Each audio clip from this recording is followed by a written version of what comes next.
I was sitting in the passenger seat of the van going through my notes when I first heard the song.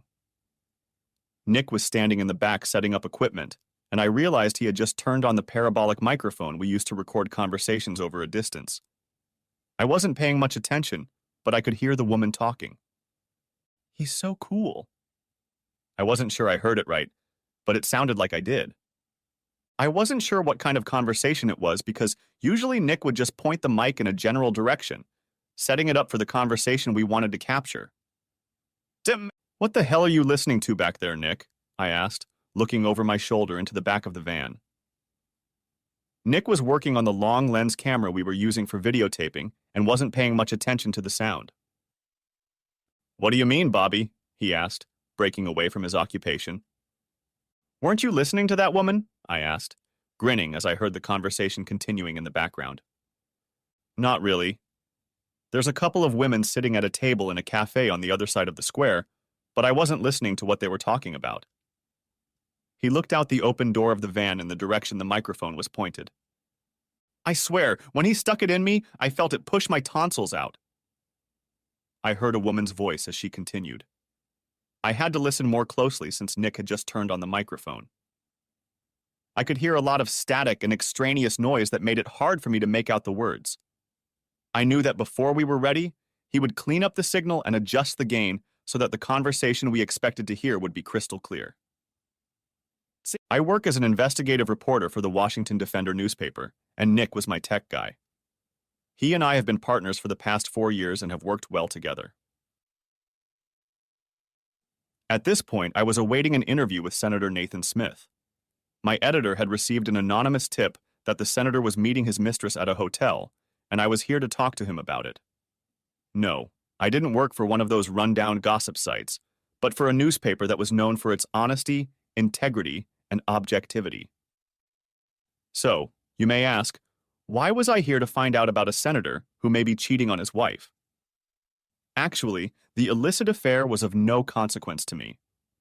However, the senator was a member of the Foreign Relations Committee as well as the Senate Appropriations Committee. Both of these positions were very prestigious, and if someone decided to use information about the illicit affair to blackmail him, it could be a real problem.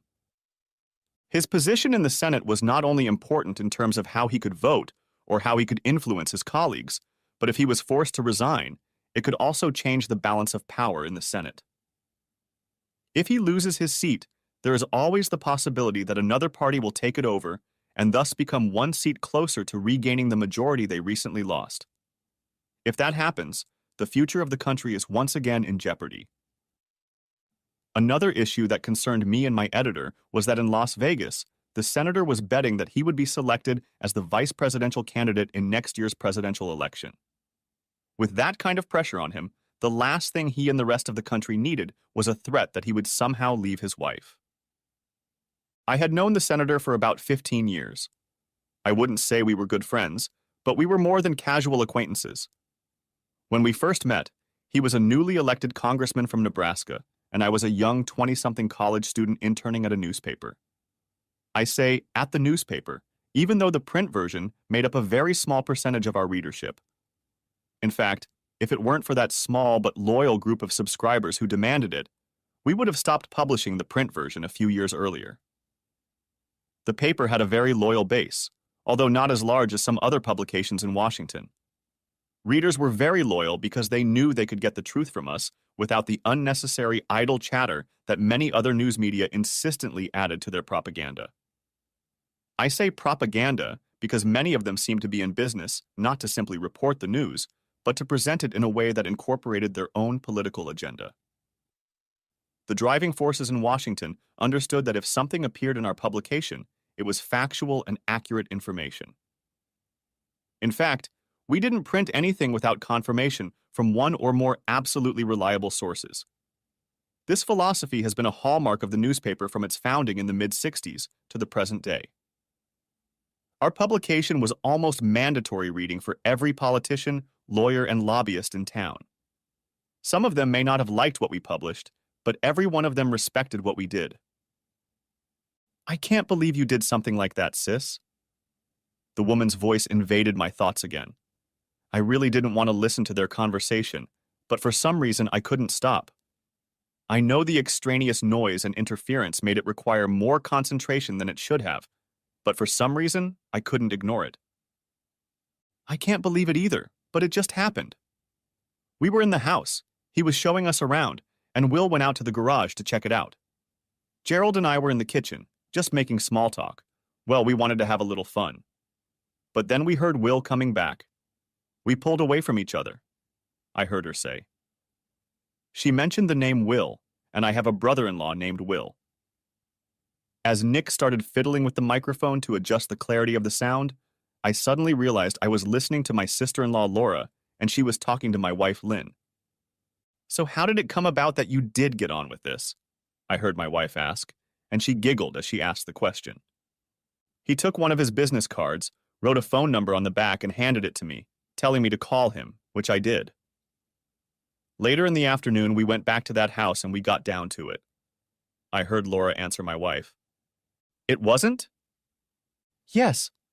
It was great, said Laura, and I could almost see the smirk on her face as she spoke to Lynn. You're crazy. What are you going to do if Will finds out? Asked Lynn. Will won't find out, and even if he does find out, he loves me enough to forgive me. You're awfully sure of yourself. How many times have you heard the story of a wife cheating on her husband, and he finds out, and the next thing you know, they're already divorced? My wife offered to her sister.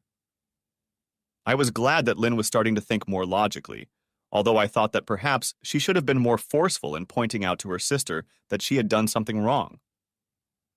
I was surprised at some points in the conversation. Are you listening to this shit?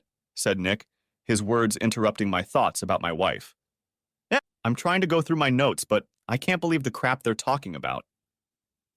I said, not wanting Nick to know about my relationship with the two women.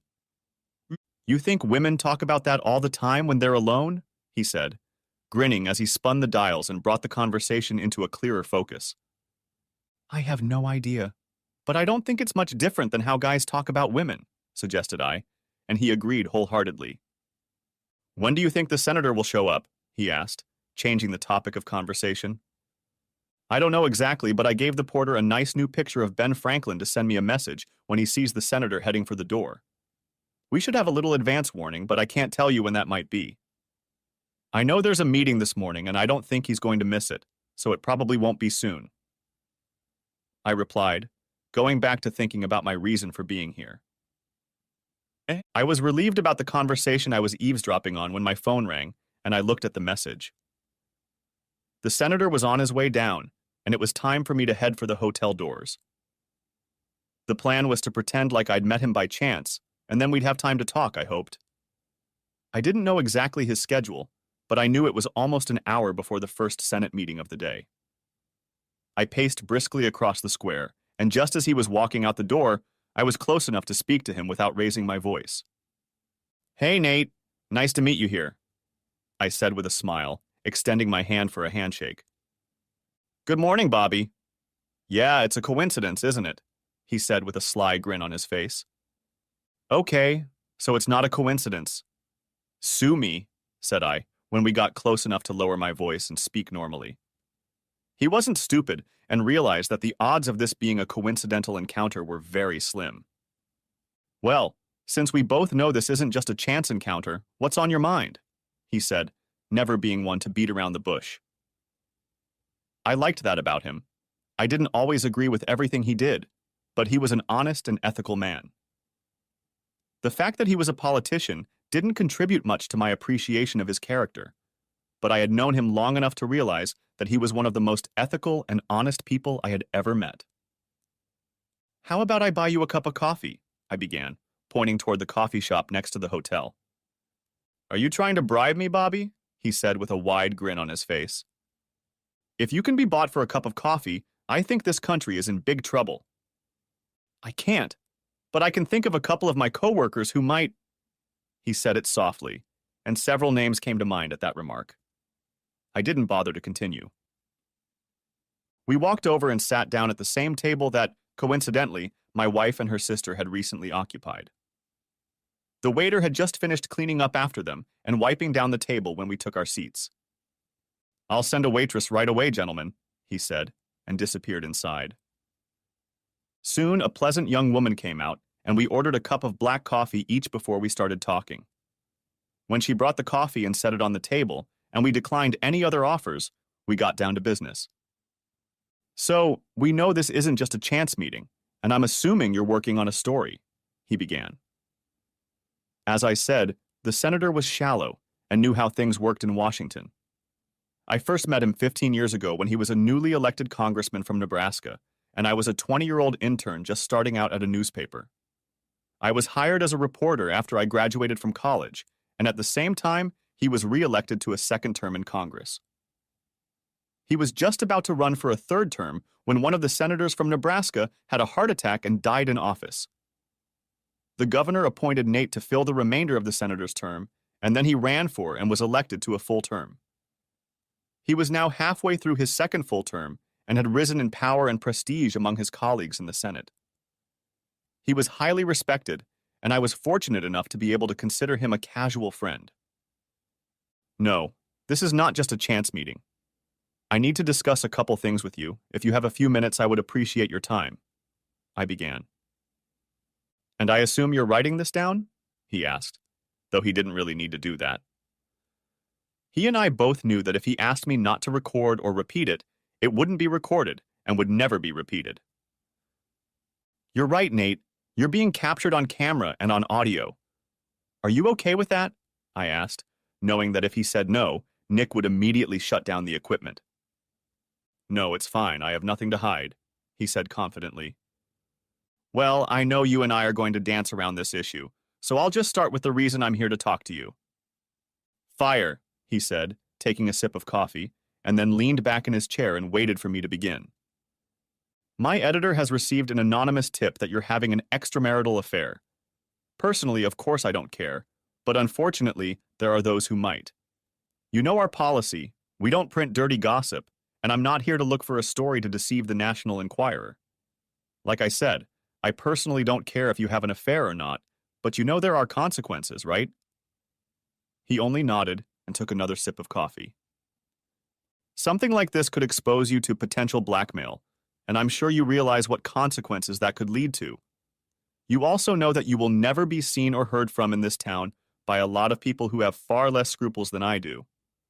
I'm sure neither you nor your wife want to be involved in some smutty media hype. You know that won't happen with the defender, but you also know that there are plenty of other people around with very low ethical standards. I didn't tell him anything he didn't know, but I thought just reminding him of it would be helpful. I'm not having an affair with Bobby, and I never would. I know that you and your newspaper aren't the type to spread rumors like that, and I know that simply denying it won't give me the credibility you're looking for, but I'm telling you the truth, he said, looking me straight in the eye. I've been doing this long enough to be able to read people almost like a book. There was not a hint of dishonesty on his face, and I was sure he was telling me the truth. Nevertheless, someone apparently thought he was having an affair, and that someone had taken the time and trouble to contact my editor. I wondered if they approached us knowing that we would find out the truth, or if we were just the first of several other media organizations this person might have approached to somehow embarrass the senator. It has come to my attention that you are on the presidential ticket for next year, I said, changing the subject slightly. It was more of a statement than a question, though I suppose he could have taken it both ways. Huh? I hadn't heard that. Do you know something I don't? He spoke, keeping a neutral expression on his face. He was a skilled politician, and I wondered if he had learned to lie as well as I had learned to read people's thoughts and emotions. I didn't have to worry about complete honesty, but I sensed that at the moment he didn't know. Of course, the election was almost 18 months away, and I didn't think choosing a vice presidential candidate would happen this far into the election. Well, if no one has asked you yet, I hope to be the first person you tell about it when it happens, I said, always looking for an angle and a different story. Well, you'll be in line somewhere after my wife if I ever have to answer that question. He didn't say it outright, but I realized he was repeating his earlier statement about not having an affair. We each knew I understood the meaning of what he said, and I had to respect him for the way he said it. Okay, after your wife then, but I really hope I come second. I smiled, finishing the last sip of coffee. Anything else I can help you with today, Bobby? He said, and I realized our conversation was almost over. No, I think that's pretty much all I wanted to say. Have a good day and hopefully we can talk again soon, I said as we stood up and shook hands before we parted ways. So, Bobby, do you think he was telling the truth? Asked Nick as I walked back to the van. I didn't see any indication that he wasn't telling the truth. He's a politician after all, and some of them can talk a lot without saying anything. However, he denied it outright, so I have to think he wasn't trying to split hairs or play with semantics. I thought for a bit. Yeah, I thought he was honest too. And in this town, an honest politician is pretty hard to find. He laughed heartily. Yeah, I know you're right. By the way, do you still have the tape of the conversation between those women before I met with the senator? I said it nonchalantly, not wanting Nick to think I was too interested in what they were saying. Yeah, I've got everything here. What's up? Can you drop me a copy? I just couldn't believe what they were saying and thought I'd like to watch it again, just for a laugh. I said this, hoping he wouldn't find my request unusual. No problem, boss. The DVD will be on your desk after lunch, he said, gathering his equipment. Next chapter. Back home, I didn't say anything to my wife about seeing her or overhearing their conversation. I didn't want her to think I was following her or eavesdropping on what she might be talking about. Nevertheless, the conversation did strike me as somewhat odd. I also thought my wife's sister was a cheating whore. I always thought there was something about her, but I had no way of knowing what it was. She was nice enough to me, but there was always something about her that kept me on my toes. Lynn and I socialized regularly with her sister and her sister's husband, Will. They were nice people, and other than a tickle in the back of my mind about her sister, I couldn't find anything I didn't like about them. Sometimes we played golf with Will, sometimes we went to a ball game together or drank beer after work, but we didn't usually revolve in the same social circles. I wondered if I should let him know what Laura had done, but then I thought about how it might affect him and their marriage. I knew they were looking for a house, and Lynn had told me that although they didn't have any definite plans yet, they were starting to think about children.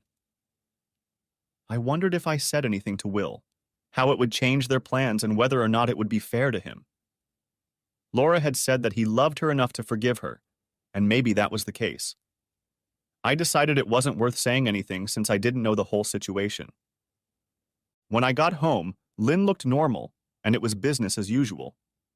She didn't have a full-time job, but she volunteered periodically at several non-profit organizations in the area. We had been married for almost 10 years, and for the first 5 years she worked. But after a while she decided that I was making enough money and that she would rather do volunteer work than work 9 to 5 and toil in an office where she felt the internal politics were a distraction from what could be an enjoyable experience for all the employees. I listened to some of her complaints at the time, but it had been long enough since she had worked in that environment that I didn't think what was going on at the time could affect her now. For the next few days, life went on as normal, but then everything changed. On Tuesday, I came home from work as usual, and as usual, Lynn was in the kitchen making dinner. The first thing I noticed was that she was wearing a nice blouse and a short skirt. I knew she went to one of the non-profit offices where she volunteered and might have worn that, but she usually changed her clothes by the time she got home, not wanting to ruin her nice clothes if she spilled something in the kitchen while making dinner. She hummed and used perfume, which was another difference from her usual lifestyle. When I went over to kiss her on the cheek as I usually did when I got home, she turned to face me and our lips met.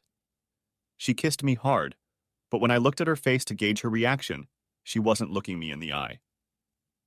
She took a few steps back, and as we talked, I saw that although she was trying to look at me, she wasn't actually looking at my eyes or face but over my shoulder. I had known her long enough to know that she felt guilty about something, and the conversation from a few days earlier had clued me into exactly what her guilt was. I knew she did, even though at the time she was trying to explain to her sister how wrong she was for doing what she did. Apparently, she either thought about it enough to change her mind, or her sister kept working on her and convinced her that the reward would be worth any possible consequences. I wasn't sure what those consequences might be, But it hurt that she hadn't found enough here at home with me, that she needed to go out and experience something with another guy. Thinking about it, I realized that our lives had become more complacent and comfortable than when we first met. I glanced over at the stove and saw that she was cooking some of my favorite dishes, and I wondered if that was part of her guilt. I had taken enough psychology courses in college, and 15 years as a reporter had taught me enough about body language and what to look for to know exactly what was going on in a person's head. I realized that she was trying to get rid of her remorse, and the fact that she was feeling guilty made me realize that she still had feelings for me. I tried not to let it bother me, but it still did. I went into the living room and sat down to watch the evening news while Lynn finished dinner, and then sat down with her when she called me to the table. We made small talk as usual. I wasn't going to get confrontational with her, and she didn't seem eager to confess, so things fell into a routine, although I felt some tension as we ate.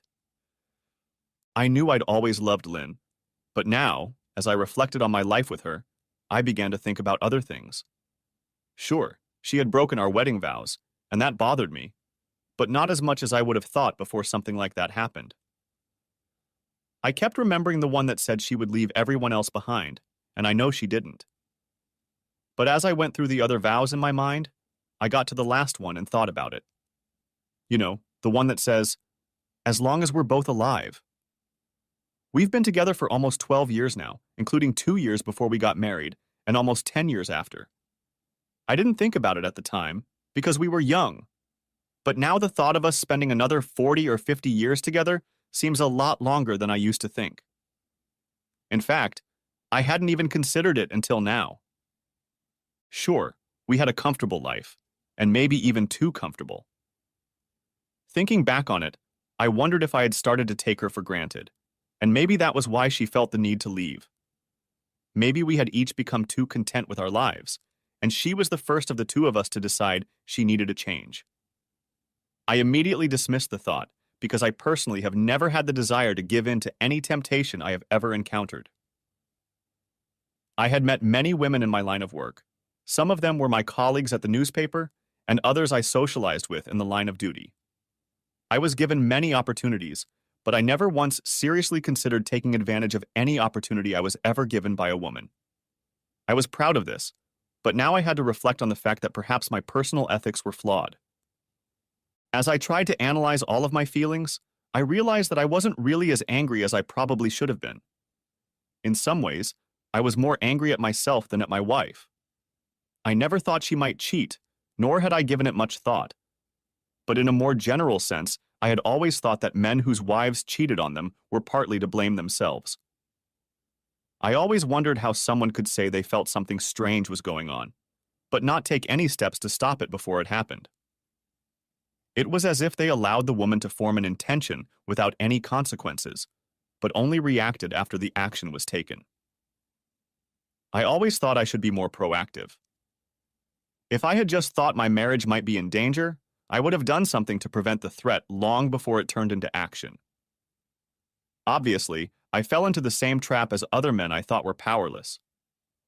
I assumed that what Lynn had told her sister a few days earlier in their conversation was true, and didn't look into it further, and perhaps if I had, things might have been different. Next chapter. The next morning I showered and dressed, then went downstairs to find Lynn making breakfast. She seemed to be in a good mood. We ate together sometimes, but we usually went in different directions, and we didn't always have time. I wondered if she was still trying to make amends, but I couldn't judge that from her actions today. I wondered for a moment if she seemed to be making amends to me for any injustice she might have felt about her action, or perhaps she had concluded that since I didn't know, there would be no consequences for her actions. I didn't know what I had decided, but although I was disappointed, I wasn't going to confront her or do anything to change our relationship. I had a few things to do today, and while I tried to minimize Lynn's act, they needed to be done. Nick gave me a copy of the conversation we'd overheard a few days ago, and I popped the DVD into my computer and plugged in my headphones to listen to it in private. I wasn't really surprised by what I heard, although I listened more carefully to get more information. I was sure I had memorized everything, but I just needed to make sure. After listening to the conversation again, I put the disc back in the envelope Nick had given me and closed it in my desk drawer. I had business to run, but I didn't think I'd be gone long. I didn't have my own secretary, but we had a woman who looked after the office, and I informed her that I would be out of the office for probably an hour, but that I would be back soon. After that, I walked across the street to the subway station and took a short ride to the clinic. The thought that Lynn might have brought home some kind of venereal disease from Mr. Bastard gnawed at me, at least figuratively, and I really hoped not literally. I took the tests and was assured that the results would be ready in 2 or 3 days. I don't know why, but I was sure everything was fine. But then again, you never know. I also realized that until I knew, I would have to stay away from my wife. "Hey, Will, how are you doing?" I started the conversation when my brother-in-law answered the phone. "About as good as you'd expect? Nothing changes," he said, though his voice didn't sound as steady as it might have sounded. "Anything new on the housing front?" I figured I could get to the reason for my call, though he didn't know it. He and Laura had been looking at houses, and Lynn told me they were thinking of finding one and then starting their own family. They'd been living in an apartment for the last 4 years, and they'd each decided it was time to get something bigger and start accumulating equity. Nothing so far. We look at the house and sometimes it has a few good features, but mostly there's more negatives than positives. He began in response to my question. "Huh? I thought Lynn said the last house you looked at made an impression on you." I said my wife hadn't said anything of the sort, but I figured I'd lead him down the path I expected him to take. "Really? It had a few pluses, but like I said, there were also a lot of minuses. The garage is small, the yard too. I'd have to drive at least 8 more miles, and the taxes. My God, you can't believe how expensive taxes are," he said in despair. "Welcome to Washington, D.C." I laughed. Life here was a shock to those who had never experienced it before. "I guess we just have to keep looking. I know we'll find something sooner or later, but I just wish these agents would get it into their heads to show me what I want to see. I tell them what I'm looking for, state my price range, and the first thing they do is show me houses that are $50,000 over my upper limit. Then they try to twist my arms and tell me that this house has almost everything I want and that if I don't buy it, someone else will." Will lamented all the downsides of looking for a house. I know he'd never done it before, but a lot of it was pretty typical, regardless of where the person was looking. Lynn and I had done it twice before, our house being the second one we lived in here in the metro area. "Yeah, I guess realtors rank right up there with used car salesmen," said I with a chuckle, and he totally agreed. We continued talking for a few more minutes, and I ended the conversation by reminding him about the barbecue he and Laura were going to have the following weekend. During the conversation, I also learned the name of the real estate company he was using, which was just what I wanted. After I finished talking to Will, I went downstairs and found Gloria. Gloria was an old friend of mine who had worked at the paper as long as I had and worked in the research department. I knew she would help me without question, so I asked her to find some background information on Gerald. She didn't bother to ask why I needed the information and replied that she would have something for me later that day. I knew she would. Gloria was good at her job, so I left the research in her capable hands and returned to my office. I spent the rest of the morning doing the mundane things a reporter has to do. Meeting with my editor about the interview with the senator, making a few phone calls and trying to find leads for the other stories we were working on. Just after 2 hours, I got a memo from Gloria. It was a small folder of information. There wasn't much in it, but then again, I realized that for some local guy who sells real estate, it might not be much. I was used to getting thick folders whenever I did a biography of a public figure, but it was different here. The first page was mostly demographic information, which I didn't take a long time to scan. The guy was 41 years old and had been in real estate sales since he graduated high school. He was making good money but hadn't gotten rich, although I wondered how many realtors actually got rich selling houses. I figured that if he worked somewhere other than Washington, D.C., he'd be mediocre at best, but with the cost of housing here and the need for constant turnover, he probably managed to sell enough houses to live comfortably. He was married, but I saw that he was divorced and had a 19-year-old daughter. There was other minor information, like a couple speeding tickets, and the fact that his credit rating, while decent, was nowhere near stellar. I guess I couldn't really say anything about that. Most people don't have a credit rating like Donald Trump or Bill Gates. The next page interested me more. It contained personal information that you couldn't get just by doing a quick Google search. I knew that Gloria and her staff had made several phone calls and talked to various people who knew this guy, and this was relevant information straight from first-hand experience. I learned that he had been a player, cheating on his wife for almost as long as they had been married. Apparently, she had caught him doing it several times, and each time he promised it would be the last, but never did. 3 years ago, something pissed her off to the point where she filed for divorce from him. I completely understand why she did that, but that's when her life started falling apart. She filed a lawsuit citing infidelity as the reason, but unfortunately, she had no proof of the infidelity. Everyone knew the guy was running around and couldn't hold his own, but without any real proof, she had no chance in court. He hired a lawyer who turned out to be a real pit bull, a real bastard in every sense of the word. He used every dirty trick in the book to thwart her attempts to get a divorce. I'm sure she only wanted to leave him, but at the same time she wanted to leave with some assets and dignity intact. Obviously, he didn't want that. His attorney started hinting at mental instability, incompetence, and even started throwing around terms like involuntary guardianship. His wife had been pushed beyond her ability to tolerate, and she had really crossed the line. She had some sort of mental disorder, and his attorney used that as a basis to dismiss her claims. To my surprise, he was awarded custody of his 16-year-old daughter. I thought this was odd, because usually in these cases the woman gets custody, but it was his wife's actions that were her undoing. Because of everything he put her through, she threatened to kill him and did so in front of witnesses. His lawyer picked up on this threat and issued a restraining order forbidding her from going near her husband or daughter. This only plunged her into more depression, and the court said there was nothing they could do but remove the girl from her mother's influence. I had all the information I intended to get, and I probably should have stopped, but I couldn't. I had already decided that I would put this behind me and try not to worry about it, but I decided that I wanted to find out what this guy had that I didn't. I don't know why I wanted to see him up close, after all. I had read all the information Gloria had gathered. There wasn't much else I could have figured out on my own, but I decided I needed to anyway. I wondered if I should park outside his office just to take a look at him, but then another thought occurred to me. He was a real estate agent, and it wasn't unusual for him to meet strangers looking for a new home.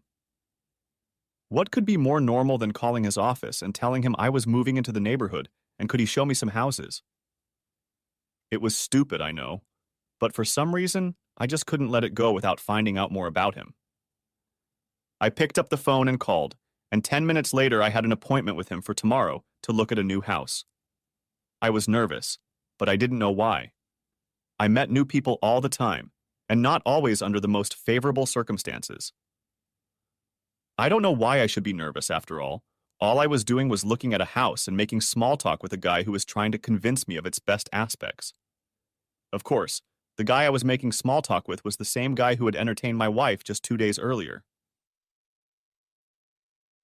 Next chapter. I drove up and parked at the address Gerald had given me on the phone yesterday. He asked me to meet him at his house, which I thought was odd, but it had been a while since I had looked for a new home. I went to the door and rang the bell, assuming he would be waiting for me there. Instead, the door was opened by a young girl who I realized was his daughter. I was completely shocked. She looked like an attractive young woman, and from my research I knew she was 19, but she actually looked closer to 14. She had blonde hair with pigtails on each side and hairpins at her temples. She was wearing a voluminous t-shirt and a skirt that came down at least 6 inches below her knees. She was wearing gym socks and high-top tennis shoes, and while you could tell from her face that she was 14, her clothes were more appropriate for someone 12 years old.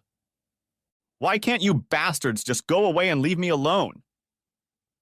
Those were the first words out of her mouth when she opened the door after I rang the bell. "Excuse me?" I asked, completely shocked by her outburst. "You, your friends, and my dad spend all your time drinking and spoiling. Why can't you just stay away?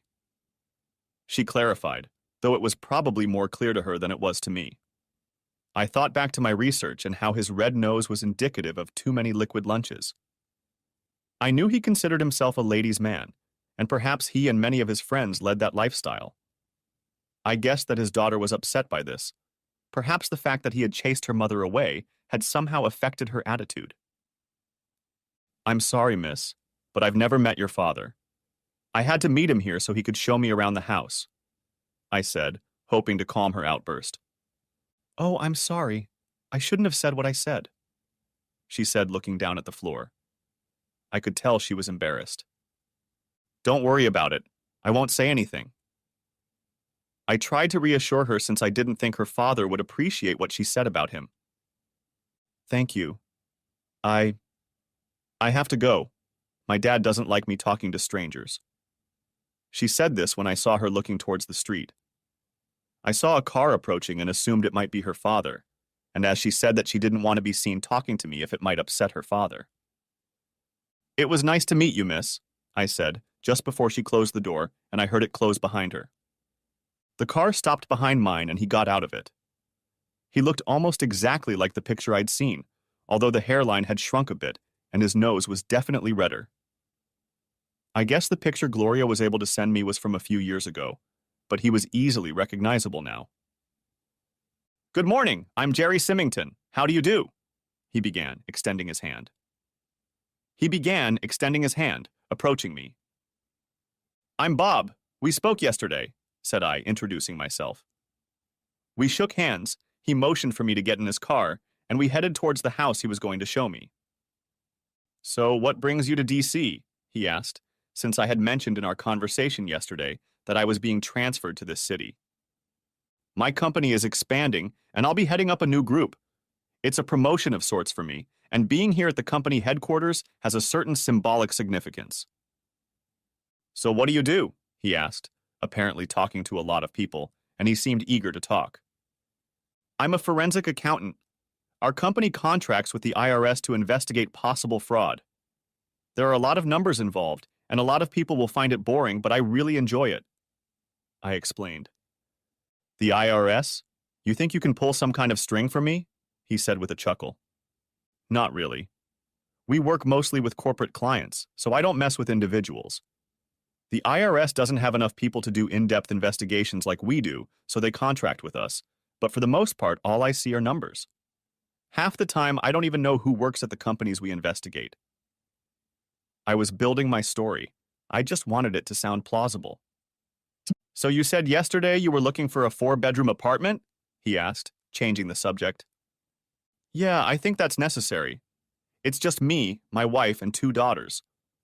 They're old enough now that they don't like sharing a bedroom, so I think we need a room for each of them, and then we'll have an office that my wife and I can share, so I think a 4-bedroom house is almost a necessity. 2 daughters? How old are they? He asked. They're 8 and 10. Olivia is 10 and Emily is 8, and they're already starting to show independence, I explained as we continued to talk. I have a daughter of my own, but she's a little older.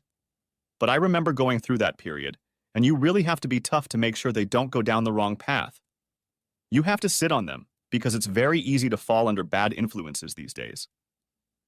He spoke as if he was an expert and was warning me of the dangers I would face raising my own children. Is it really that bad in Washington? I asked. Well, it's no worse here than anywhere else, but you just have to be very careful. You have to keep an eye on them all the time because they can go bad so easily. With my daughter, we didn't let her make friends we didn't know beforehand. Furthermore, we pulled her out of public school, and my wife homeschooled her for several years. I didn't know all this from the research, but then again, I hadn't given Gloria much time to look too deeply. Well, we have no chance of homeschooling here. My wife works as a high school principal in Denver, so she's a firm believer in the public school system.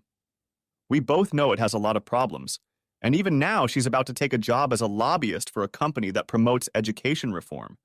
But I think it would be somewhat hypocritical of her not to let our kids attend public school. You have to do what you have to do. In our case, I think it worked, but other people may have a different experience. I think he was trying to cover himself and not annoy me, hoping he wouldn't alienate me so much that I wouldn't be interested in buying a house from him. So, your wife taught your daughter? I asked. I wondered what he had to say about her. She was good at it for a while, but we're separated now. He explained, and I didn't pursue this conversation further, even though I knew he had basically driven her to a mental breakdown. We pulled up to the house he was going to show me. It was a beautiful, spacious ranch-style house. We went inside and looked around the whole structure. It really did look very nice. I tried to make all the right noises at all the right times. I didn't really want to mess with it, but I didn't want him to think I wasn't interested in the house. My wife and I watched a video tour of the house online, and we really liked it.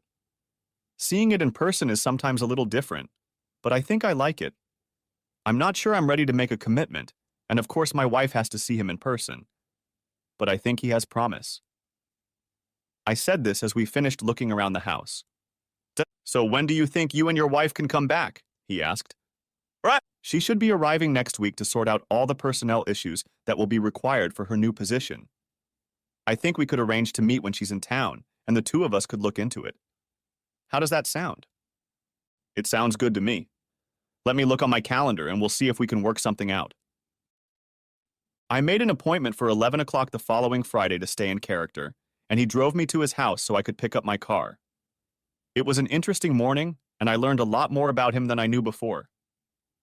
I still wasn't sure what my wife found in him, other than the huge tool he kept in his pants. But maybe she had a different impression than I did.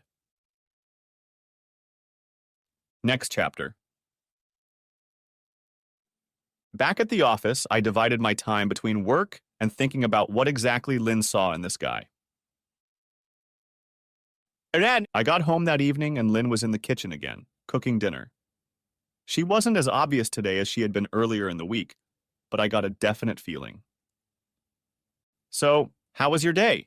She asked as I entered the kitchen, pulled up next to her, and gave her a quick kiss on the cheek, then pulled away as she worked at the stove. It's been pretty normal. Making calls, talking to people, looking for leads, the usual, I replied. How about you, honey? What did you do today? Laura and I went to see the house they were looking at the other day. I think they'll probably make an offer on it. It was a very beautiful place, and I think they will be very happy there. She lied to me. I knew from talking to Will earlier in the week that neither he nor Laura were all that interested in the house they had seen. I knew that if he and Laura had traveled anywhere together, it wasn't to see the house. I hope it was worth it, I said, looking at her for a reaction. What? Who was worth it? She said, searching for an answer that wouldn't make her look guilty. The blood rushed from her face, and even if I didn't know what she'd been up to, it wouldn't have been that hard to guess. The guy you were having fun with, I replied simply, and my words made her drop the spoon she was stirring her food with. What are you talking about? I wasn't having fun with any guy, she said, getting defensive and trying to interrupt my words. Look, Lynn, we both know you were, so let's not keep lying to each other. I wasn't with any guy. Were you following me? She didn't realize the stupidity of what she was saying. First, she tries to say she didn't do anything wrong, and then she asks me if I saw her do it. I didn't realize she was that dumb. Apparently getting caught had lowered her IQ by 30 points. I know Will didn't like the house they looked at a few days ago. There's no way in hell he's going to make an offer on it. Would you like to change your story? I said, changing the subject a bit. Okay, I was with the guy for a few minutes, she said hesitantly. I think she was still working on a story I could believe. See, it's a lot easier if you're telling the truth. She seemed to breathe a little easier. It was just a one-time thing, and it will never happen again. She said it in such a way that I could see the gears in her head kicking into action, constructing a plot. That's one, I said simply. One what? She asked, her face now completely confused. One lie. It's the first, but it won't be the last. When I was in Catholic school, the nuns told us that you should never tell just one lie. Once you've told one, you have to tell another to back up the first, and then another to cover up the second. And before you know it, You've told a dozen lies and are so confused that the whole thing falls apart. But I wasn't lying, she replied weakly. No, you lied. You said it was only once, but I know you had fun with that guy last Tuesday. Do you think I'm stupid? You were so guilty that you couldn't wait to get me into bed and try to get rid of the guilt of what you did. I talk to people all the time and I can read them like a book. You knew about this? And you didn't say anything? She asked incredulously. Of course I knew about it. And I didn't say anything because I figured it was a one-time thing. I don't know why you did it, so I figured it didn't mean anything. I'm sure I'll hear the "it was just sex" argument soon, and it didn't mean anything to me. But apparently it was important enough to you that you came back for more. It meant nothing to me. I love you, not him. I didn't think it would be long before she got to that sentence. Like I said, it meant enough to you that you couldn't keep it to one time. So is this going to be a regular occurrence from now on? I asked, not knowing what she might be thinking. My original plan to just ignore it and move on had changed considerably. No, it won't happen again. I only love you and I don't want stupidity like this to come between us. She said this, and I saw tears appear in the corners of her eyes. I wasn't sure if she was truly sorry or if she thought she had given up the life she led just for the chance to experience new things. What do you want to happen, Lynn? I asked, still not realizing how I felt about it. I want our life to be like it was before. I don't want any problems. I'm going to get over this and I want you to do the same. That's not going to be easy for me to do, honey. Apparently, I'm not enough for you. You're going to have to look for someone else. And what do you want me to do? Assume that you won't think about him while I'm making love to you? And if I make love to you at all, how do I know you didn't bring something home? Gerald didn't give me anything, she said firmly. Gerald? And how do you know that? Or did you just decide he couldn't possibly have an STD? If I were you, I'd get your ass to a clinic and get checked out. I said this hoping to scare her. I got checked after the last time and found out I was clean, but I had to sweat for a few days before that news got to me. So after I get tested and everything is fine, we can go back to normal, right? She asked, though I think there was more hope in her words. I'm not sure we'll ever be able to go back to normal, I replied simply. I'll tell you now that I don't want a divorce. Moreover, I won't give it to you even if you want it. She suddenly became defensive. Who said anything about divorce? If either of us files for divorce, I know how the laws work in this country. You think I'm going to give up half of everything I've gained just to pay you to have fun with some strange guy? That's not going to happen, honey. Then you don't mind, she repeated hopefully. No, I'm not okay with it. I said I'm not going to ask for a divorce, but that doesn't mean I'm okay with it. It's going to take a long time and a lot of humiliation on your part before we can get back to normal. So your poor little ego is bruised? She was starting to feel better and decided to hit me back. But she didn't know. My ego? How is my ego involved in this discussion? You know, you don't own me, she said, and suddenly her face took on an extremely smug look. No, I don't belong, said I, and that smug expression got even bigger. But I always thought our marriage vows gave me the exclusive right to use her. I continued, and the smug look on her face immediately disappeared. But suddenly she was at a loss for words. Obviously, either I misread our marriage vows or you didn't believe in them at all. You know, the part about renouncing everything else. Maybe you can tell me which of those two options is correct? She didn't have an answer, and I didn't think she really wanted to. That was the end of the conversation because she turned and ran off to the bedroom where she closed and locked the door behind her. I probably should have felt worse than I did, but I thought again about how deep our love for each other was. I know we had a marriage of convenience, but maybe it was too convenient. Maybe instead of a real and deep love for each other, it was just easier for us to act almost like roommates. Sure, roommates with benefits, but then again, I could have gone out and found a hooker for $2 to get the same benefits. Yeah, I know that sounds harsh, and it really was, but if I was hiring hookers, I wouldn't be so upset to find out they dumped me in favor of some guy with big equipment. Was that really all this guy had to offer my wife? I knew I'd never get a truthful answer, even if I asked the right question. And if I started talking too much, she'd realize I knew more than she thought. Right now, all she knew was that I was aware that she was having fun with another guy, and twice. I wasn't sure what I was going to do, but now my initial thought of putting it all behind me and moving on with my life came to naught as soon as I got home and discovered that she had taken a second bite out of Gerald's banana. Next chapter. Things were pretty cold at home that weekend. I didn't feel the need to discuss anything with Lynn, and she felt the same way. We tried to be polite to each other around the house, but there wasn't really much to talk about, and all weekend the tension was pretty intense. I was glad to be back at work on Monday morning, even though I sometimes preferred to be at home rather than in the office. However, I had a lot on my mind this week, and sitting at home trying to figure out my future didn't get me very far. I spent half a day trying to figure out my plan. It wasn't easy, but after a while I came to what I thought was the best solution. I knew it was wrong, and that I was violating many of my moral and ethical standards, but I decided it was time to take the initiative. Yes, I know I should have taken the initiative 2 weeks ago, but again, things happened pretty quickly. The first thing I did was call Gerald and confirm our meeting for the following Friday. I told him that my wife would be in town, and the two of us would enjoy looking at the house. He seemed very enthusiastic upon hearing this and said he would be happy to show us around and answer any questions. That was the first step in my plan. The next step was financial. I was leaving town and knew I would need funds to carry out my plans. The first thing I did was talk to the CFO of our company, Jonathan Scott.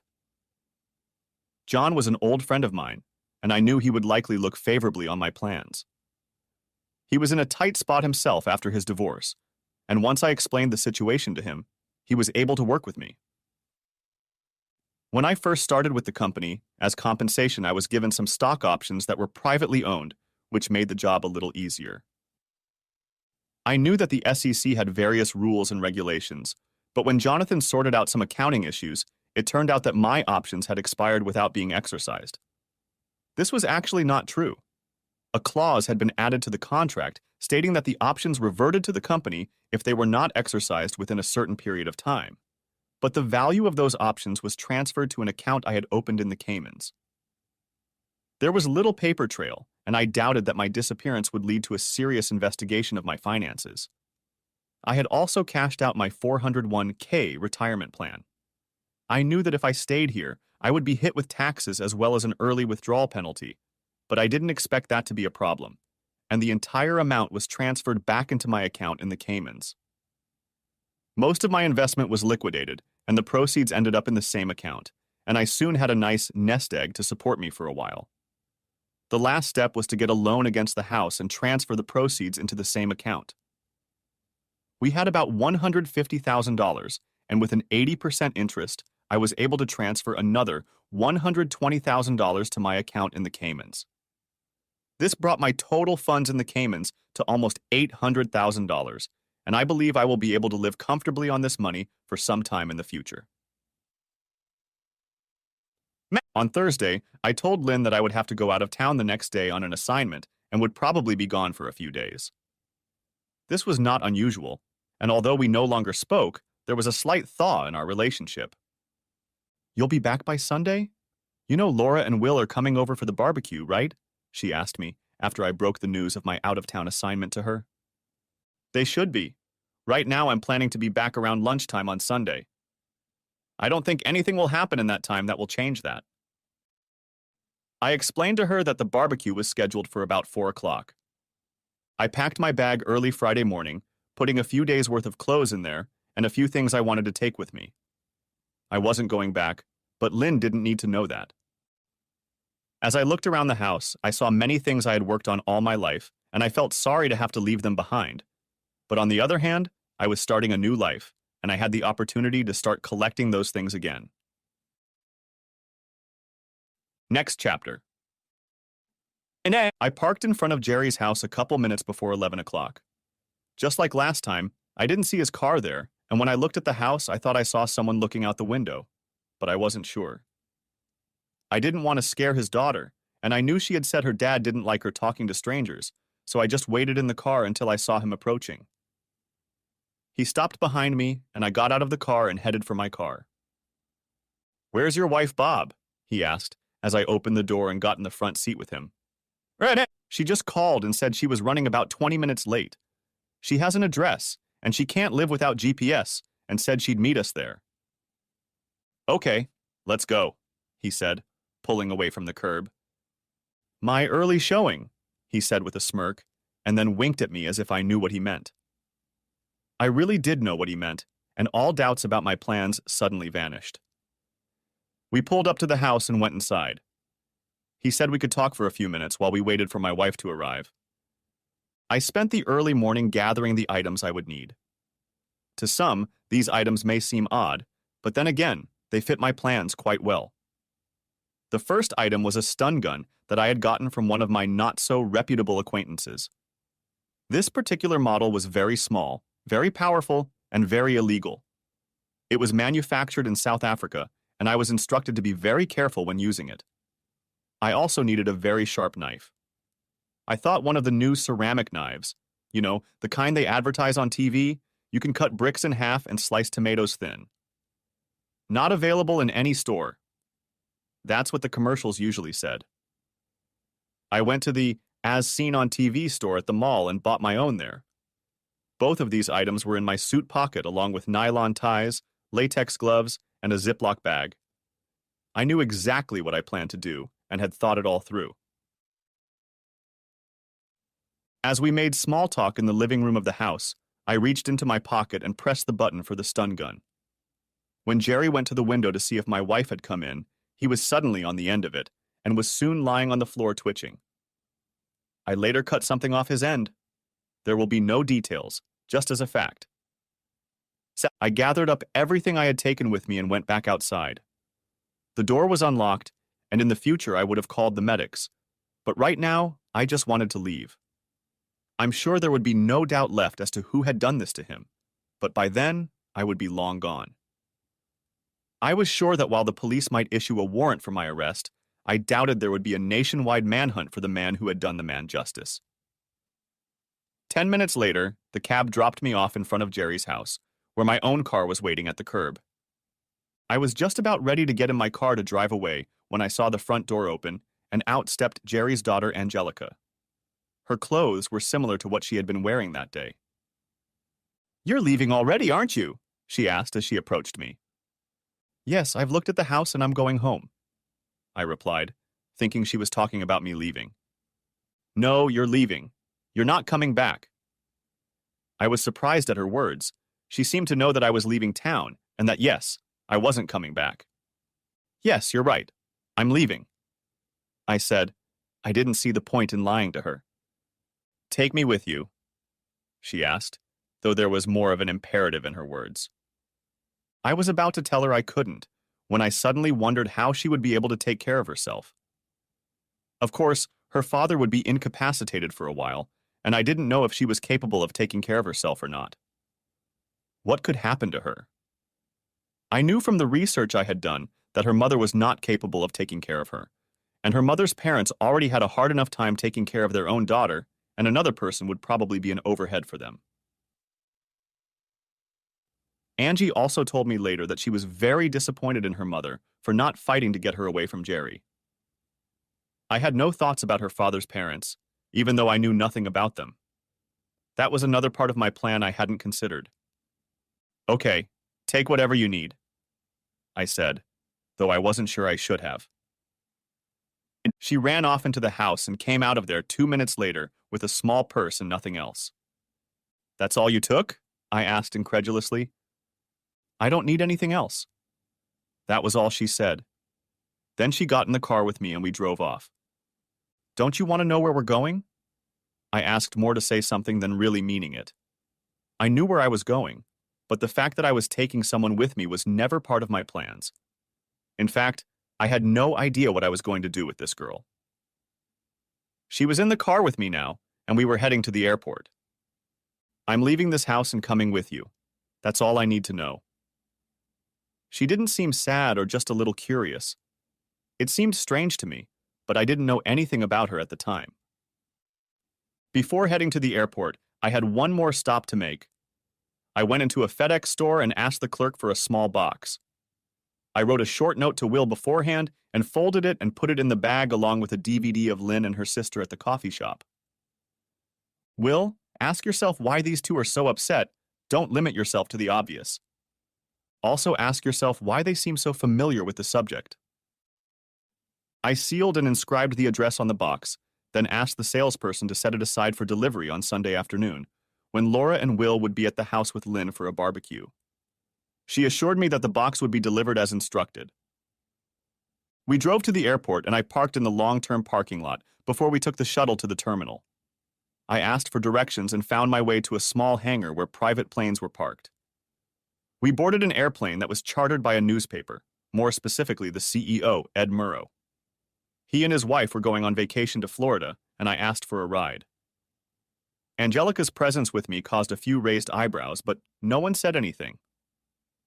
Ed and I had become good friends when he hired me at the newspaper 15 years ago, and while he had no personal experience with divorce, his son had taken the fall after his son's wife was caught cheating. He was well aware of how badly a husband is treated in such cases and did not hesitate to help with my plans, although I did not fill him in on any of the details. Ned! During the flight, I made small talk with him and his wife, but Angelique said nothing. She sat wide-eyed and gazed curiously out the window and at everything inside the airplane. I had no doubt that she had never flown, but that fact didn't seem to bother her as the plane continued its journey south.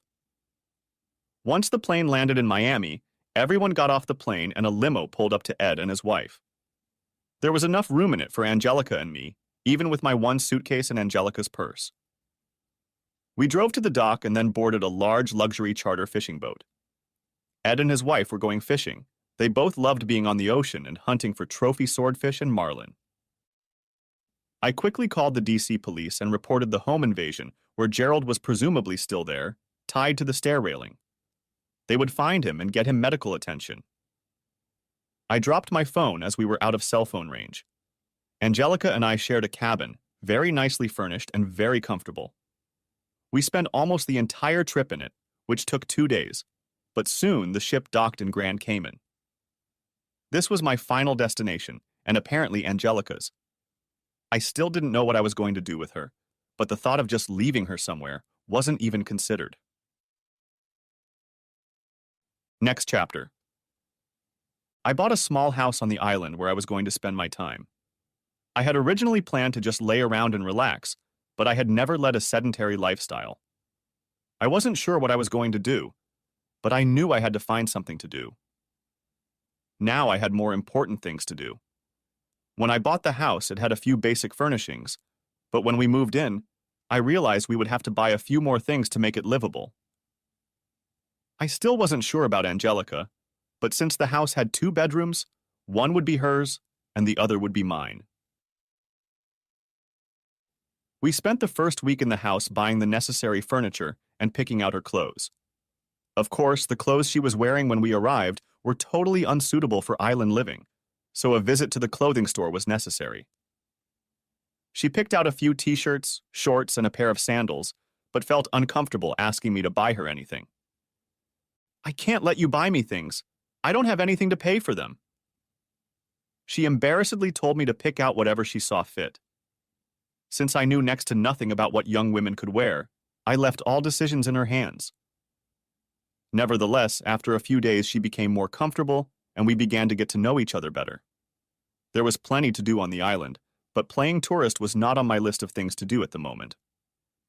We spent time talking and exploring our neighborhood a bit, which included other houses, and we met and talked to a few people, though none of them we were able to be friends with long enough.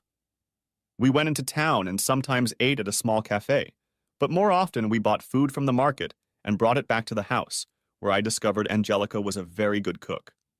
We ate lots of fresh fruits and vegetables and seafood, although living on a tropical island, this was to be expected. Epilogue. What happened to get us here? Jerry came out of the hospital after a 2-week stay. He was broken. He felt like anyone who saw him would immediately realize he wasn't that kind of man. At first, he tried to reconcile with his ex-wife, but she had already been in therapy for 3 years and was much stronger. When he suggested she get back together, she told him to back off. I thought it was funny, not only because of the impossibility of doing what she said, but because he couldn't do it now, even if it were physically possible. He went to his house and rarely came out of there, depressed and embittered. Lynn now lived with her sister Laura in a cheap apartment. The first time after I left, she found that she couldn't make her mortgage payments as well as her home equity loan. I know I'm a bastard, but in my opinion, she deserved it. She didn't have a paying job, but soon had to find one. But even then, her professional skills were outdated, and finding something that paid enough to cover her expenses was impossible. Senator Smith wasn't having an affair.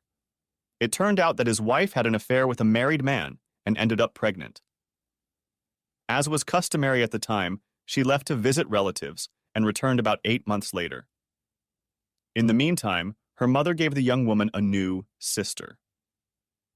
Nate offered to shelter the girl, but by then, her life had already taken shape, and she only knew that Elizabeth was her older sister. Soon the girl fell into bad company and became addicted to some recreational drugs. Nate and his wife found her and put her in a hotel to give her a chance to dry out. Doctors, nurses, and various therapists visited her to keep her confidential. They were looking for a quiet rehab facility in rural Nebraska. The rumors were never in the public domain, but one jerk reporter asked him about it on camera. "If you think I'm having an affair and you can prove it, knock yourself out." He turned and walked away, and that was the end of the story. I was sitting on a beach blanket when Angie finished swimming in the ocean. I couldn't join her as I was looking after our 3-year-old Olivia and her 15-month-old sister Emily. Yes, that was the name of my imaginary children when I was creating the background for Jerry. I didn't give Angie all the details, but when I suggested each name, she liked the choices. Her belly was starting to swell again. She didn't feel it necessary to have an ultrasound to know it was going to be another girl. We told the girls about the imminent arrival of a new sister, and each of them was thrilled. As excited as is even possible for a 3-year-old and a 15-month-old girl. The end. Thanks for watching. I hope you enjoyed it, so subscribe to my channel and watch the next video. Dana's story.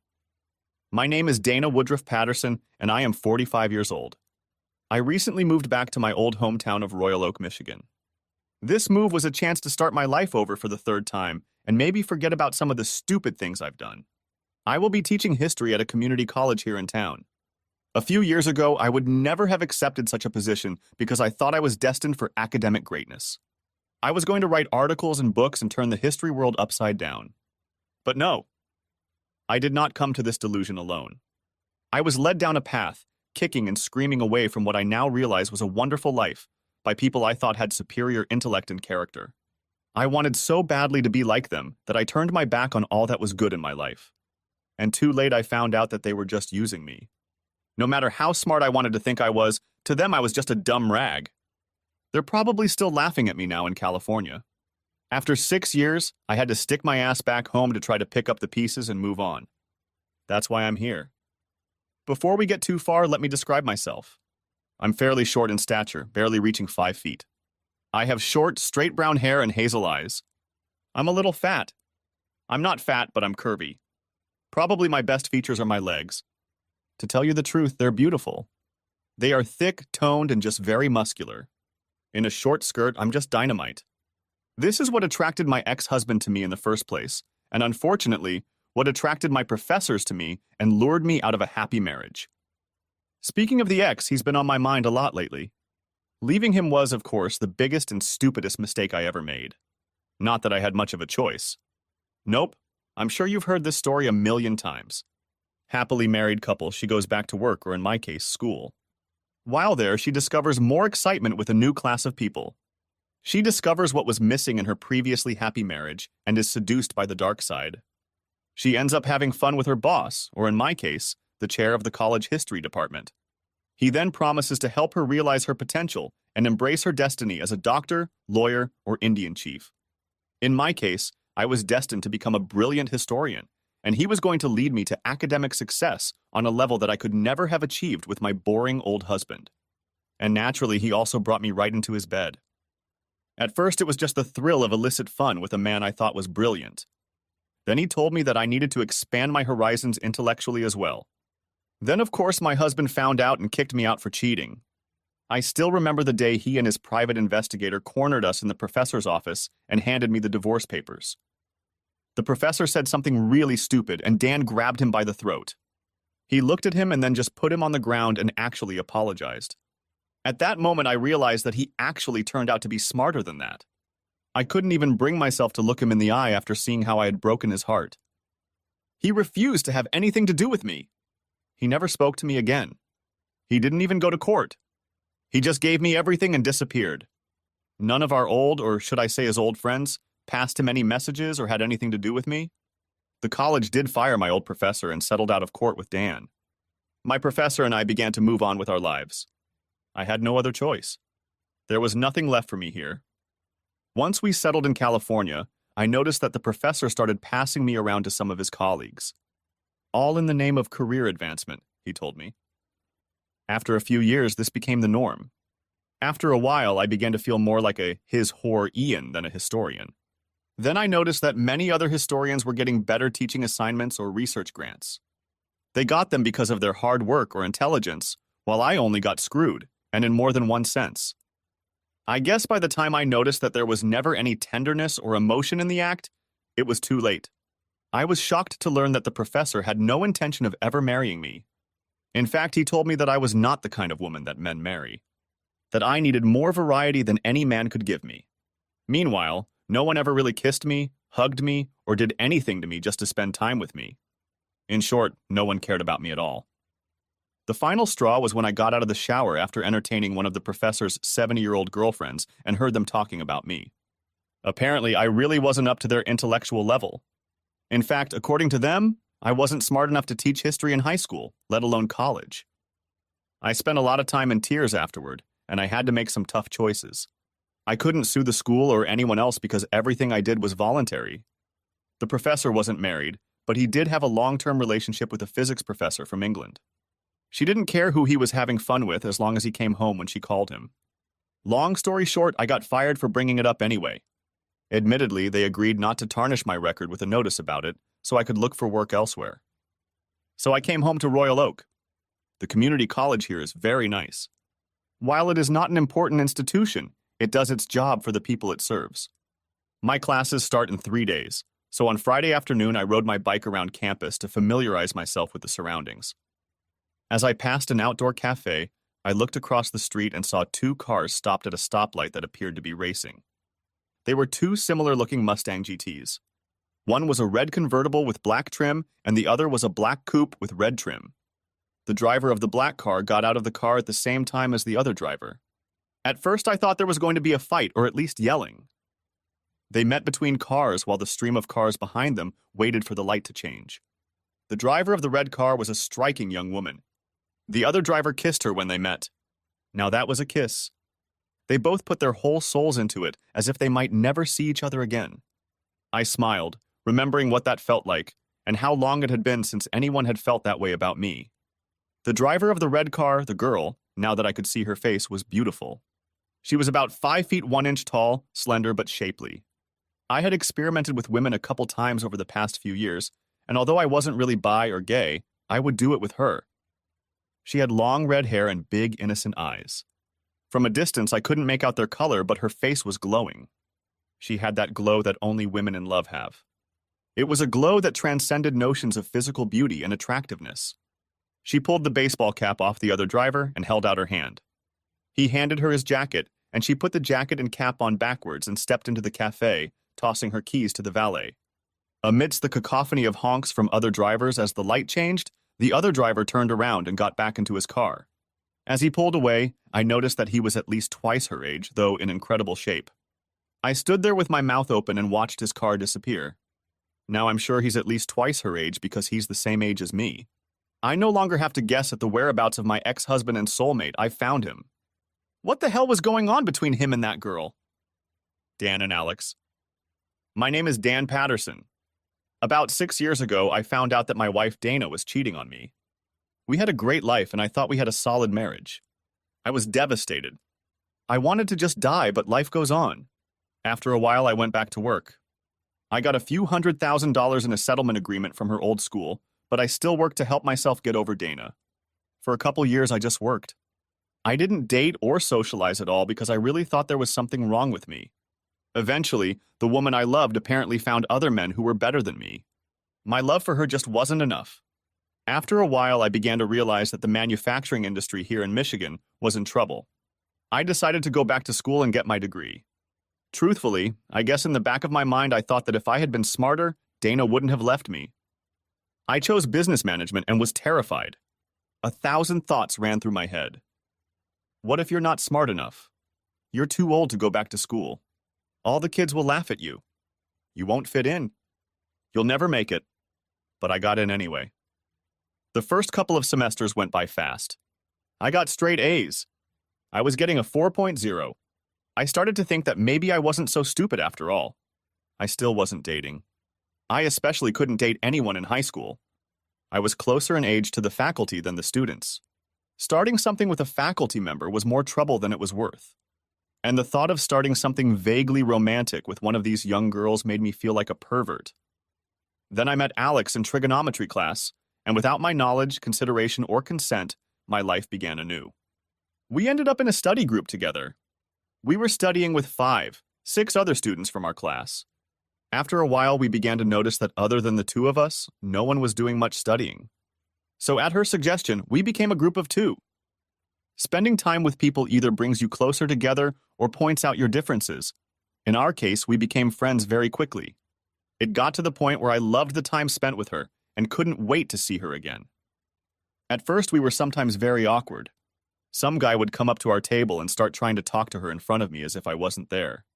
I wasn't really there, I was just an old guy after all. Sometimes she would use me as a shield to ward off the bolder ones. That's how our first fight started. I told her that I thought it was unfair of her to use me to avoid dealing with the bad parts of her social life. She should be able to just say yes to the good guys and no to the bad guys herself and leave me out of it.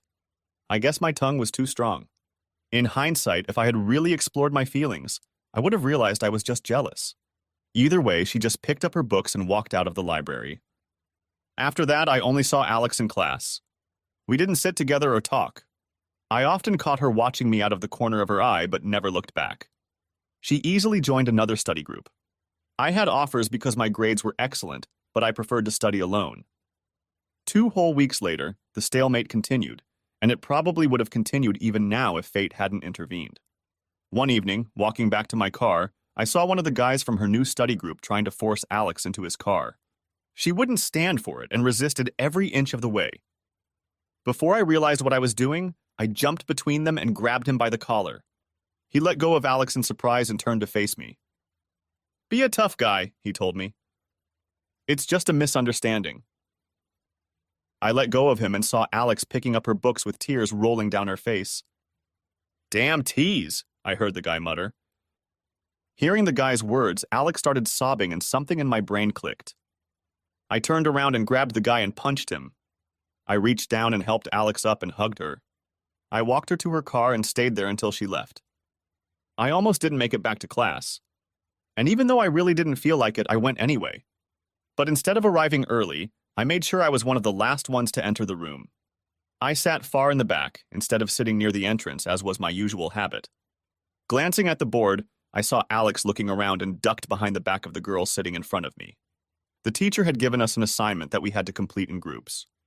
So I worked with 3 people in front of me and on either side of me. It was pretty simple work. Unit circle, converting angular dimensions to radians, and periodicity. I didn't see what it had to do with business, but busy work is busy work. We were almost done when the teacher gave us a break.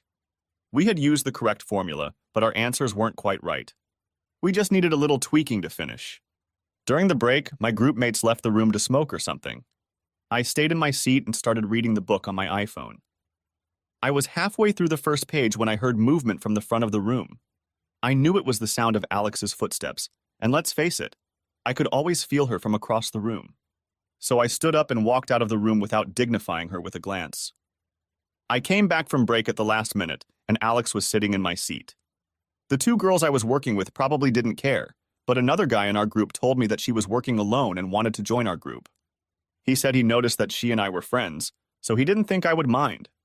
I think everyone there knew what was going on. The guys were just doing everything for Alex. I said no problem. Then grabbed my textbooks from under my desk and moved to another row. Working on the problems, I found our mistake and changed my answers. I turned in my work, listing myself and I as members of my group. After class, my instructor didn't find it as funny as I did, but she softened a bit when I told her that it was a group dynamics problem, and that instead of creating a problem, I had decided to step out of the situation. Alex was waiting for me outside the classroom. This woman had the biggest blue eyes you've ever seen. When I walked out of the classroom, she was there, of course. And she uttered those words that women always preface any seemingly serious situation with. "We need to talk," she said very quietly. "No, we don't," I replied, in an equally dosed manner to match both her tone and her demeanor. "Yes, you do," she replied more emphatically. "Why?" I asked. I don't think Alex was ready for that, and she just stood there pondering as I walked away. Unfortunately, I wasn't as smart as I thought I was. In my mind, I saw that she was just going with the flow, and I wouldn't have to deal with her until class next week. We probably won't have another group assignment for a while yet, and if I continue to show up late and disappear right after class and at recess, I can avoid her for the near future. After a while, it will stop mattering, and I probably won't see her much after this class. The odds of us being in very many classes together in a school of this size were not very high. It wasn't impossible, but just unlikely. Anyway, that was my plan. Alexander Graham Bell, of course, messed up my plan. All she had to do was reach out and touch someone, namely me. I was so busy thinking about her that I didn't look at the caller ID and just picked up the phone when she called. "Hi," I answered. "Okay, where do you live? I don't want to talk on the phone," she said. "Why not?" I asked. "And if we can't talk on the phone, I think it would be better to meet on neutral ground." "What? So you can just walk away and continue to avoid and ignore me?" she asked. "Nah, we need to get this over with and get back to normal." "How do you define normal?" I asked. "You ask the weirdest questions," she replied. "So where do you live?" I gave her my address, but told her I would meet her in the common area, near the lobby of the building. 10 minutes later, she walked into the hall, and everyone in attendance stopped what they were doing to look at her. She quickly saw me and walked over. She sat down across from me and smiled. "Okay, what's up your ass?" she asked. "Nothing," I replied. "Then why are you so mad at me?" she asked. Her face was pensive, but still so beautiful. It was hard for me to understand why it meant so much to her. She was very smart besides being beautiful, and could easily find someone else to study with. "Let's see, if I remember, you were the one stomping out of the library," I said. "Only after you accused me of using you," she parried. "Then you turned what was supposed to be a small argument into World War III. I'm sure you don't realize it, but the next day I was constantly trying to get your attention in class." She stared at me intently as she spoke, and I had to look away. "I wanted to talk to you then," she said. "But you wouldn't even look at me, and I got mad too. I thought that if I moved to another study group, you'd have to come and talk to me or tell me off. But you didn't. It was like you just didn't care. And then that asshole grabbed me. I'm sorry I said that." "What?" I asked. "The A word," she smiled as she said it. "It fits," I said. "Anyway, do you know how many people saw him trying to get me into his car and just kept going?" she asked. "Not you, of course, so then I realized you still cared and looked forward to class today." "I almost couldn't wait those 3 days. I was hoping you would call me, but you didn't. I started calling you hundreds of times, but you know." She shrugged. "I got to class early anyway," she said. "I got here an hour early so we could talk." Again, the laser focus of her eyes made me wince. "And you didn't show up. Every time the door opened, I practically jumped out of my seat," she said. "Then finally, Miss Vanya came in. And since you always come early, I figured you'd miss class. And I thought it was a good thing." Then I interrupted her. Why is it a good thing that I won't be in class? No, no, you idiot. I wanted you to come to class. But if you weren't there, you'd have to copy someone else's notes and have them explain new material to you, right? I nodded, but I didn't understand what she was getting at. Who do you think would have volunteered? She asked. It would be an easy way for us to talk. She was smiling now and moved closer to me. Then I looked over when she handed out the assignment for the group, and there you were. But you were looking anywhere but at me, and I realized you were still upset.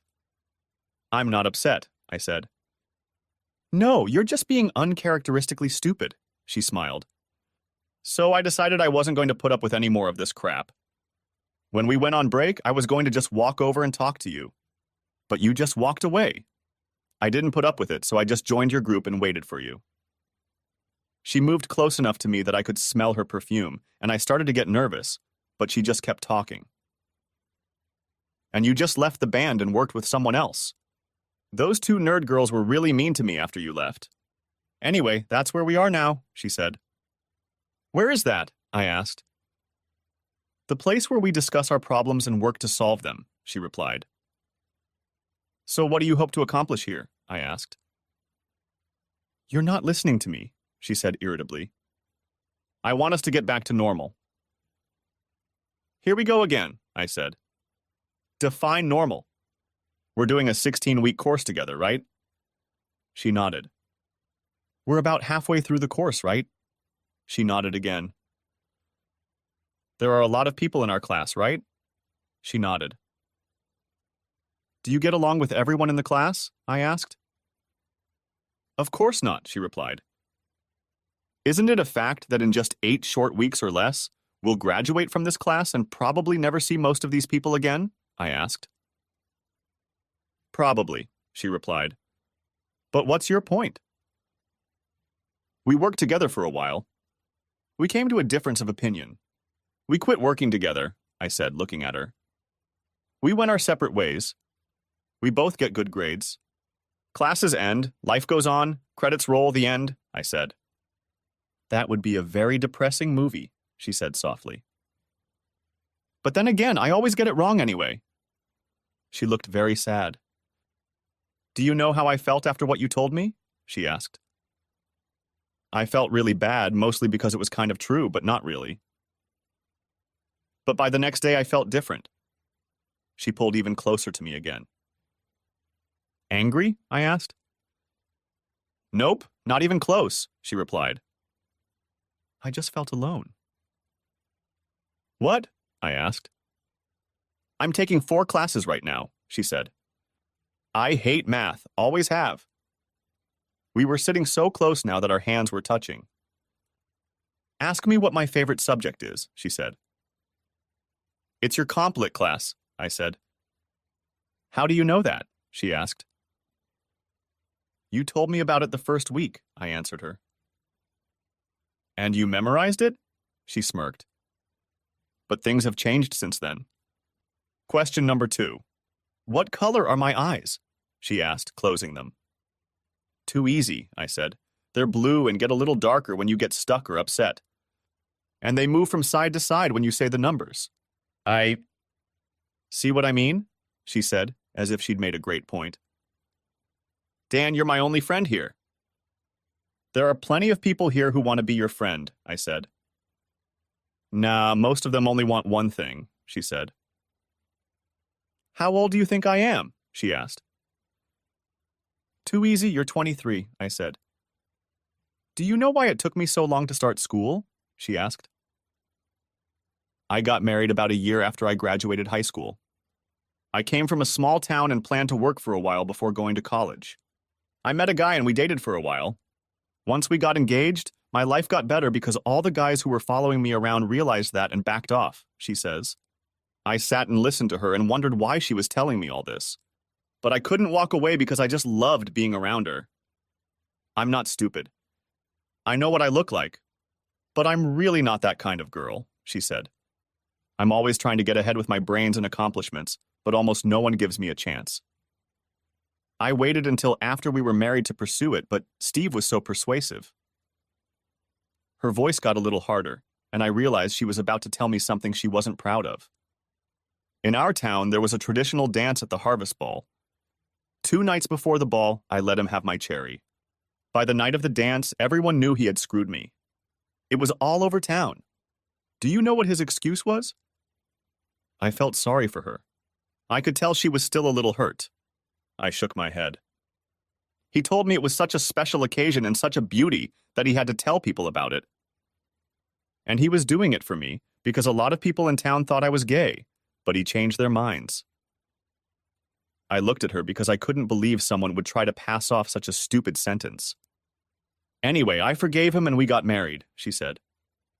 He cheated on me on our honeymoon with a maid. All my life I just wanted to get married and have a family. Just to be a wife and a mother and maybe have a job that I would enjoy. Besides, he was having fun with most of my friends at the time. He was doing it because even when we were dating, he was cheating on me and saw no reason to stop. I overheard him telling one of his friends that I was a trophy that was nice to look at, but basically useless in bed. He won me, so he has the trophy, but that's no reason to ruin his life. My supposed friends, on the other hand, were divided into 2 groups. Group A was jealous of the way I looked and thought it was fun to secretly date my husband behind my back. Group B were just sluts. So I divorced him and got some great compensation. What's 50% of nothing? She asked. Listening to her, I had a completely different idea of what her life must have been like. I came here to start my career and get a fresh start in life. And the guys here are all the same. No one gives me credit for having a single thought in my head. They just want a piece of ass. And the funny thing is, like with Steve, if they get it, they tend to move on. They just plant the flag, tell the story, and move on to the next conquest. Nice guys are so intimidated by me that they rarely ask me out, and most of them act about the same once you break through their shyness. And then there's you. You actually listen to me all the time and memorize what I tell you. And you look me in the face! Do you know I've caught you a few times just looking at my face? I like the time we spend together. I was planning on us taking other classes together after this course. As for using you, I guess I did to some extent.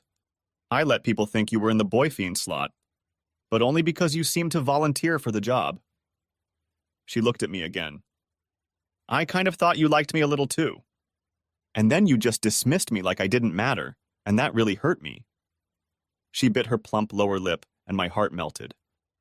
So I wanted to see if you'd be jealous because I was working with those guys, but I just got in trouble and you still had to come and rescue me, she said.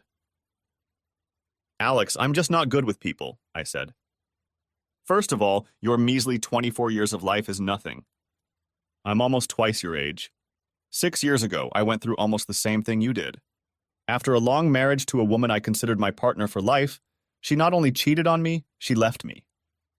At least you were strong enough to pick up your pieces and move on. I haven't dated or socialized since then, period. I'm not sure I can be considered suitable company, much less a friend to anyone. Anyway, Alex and I made up and passed the trigonometry exam. And we started taking classes together. It was easy because we were both in business programs and had many of the same requirements. Over the next few months, we always studied together, even when we didn't need to. She started talking about how we needed to go to different places sometimes to observe how successful as well as unsuccessful companies do business. We also needed to study different types of businesses to see what type of business might work for each of us. We went to restaurants, visited museums, and shopped together. Finally, she asked me to go to a dance club that someone had told her about in one of the few classes we hadn't taken together. Alex, I said curiously, shouldn't you ask someone else to go there? Why would I do that? She snapped back. Her eyes got kind of narrow, and by then I knew enough to be cautious in the wording of my next statement. Well, going to a dance club doesn't really sound like research, I said. What does it look like? She asked. Her eyes flashed, letting me know to proceed with caution. It's more like socializing, I began. You mean it feels like a date, she said. She leaned back and put one tiny hand on her hip. Exactly, I said, and I've already explained my position on socializing. I'm just not ready for it. Dan, she said, looking at me the way you look at a 4-year-old. We go shopping together, don't we? She asked. We go to museums, don't we? We go out to eat together all the time, don't we? In all this time, have you ever once heard me mention that I'm going to do these things or anything else with anyone else? I stopped and thought for a moment. Well, I guess I just assumed you had, I said. Dan, we've been dating for months. I think everyone knows about it except you, she said. So why can't we go dancing, Dana? After getting over my shock at seeing my ex-husband with this girl, I stood outside for a few minutes. I hadn't really recovered. I don't know what I was thinking. I guess in the back of my mind I started thinking that maybe if Dan still lived in the neighborhood and hadn't remarried, or maybe even if he did, we might have a chance. I knew that if I hadn't messed up, we'd still be together today. But seeing him with that girl made me feel awkward. Before I realized it, I was already following her into the cafe. It was crowded and noisy with some music playing. As she made her way to a table in the back, I watched her. She was definitely popular. And everyone seemed to know her. It seemed like half the place was talking to her on the way to the table she sat at. There were already people at the table she chose. She ordered something to drink. I watched as several men, guys, anyone approached her and asked her to dance. She just said no every time. She was talking to people at her table. They were probably friends. She also took out a notebook from time to time and made notes in it. I had to admit that she was very pretty and a very popular girl. But that still didn't explain what she was doing with my Dan. Maybe she was an escort or a prostitute? That would explain a lot.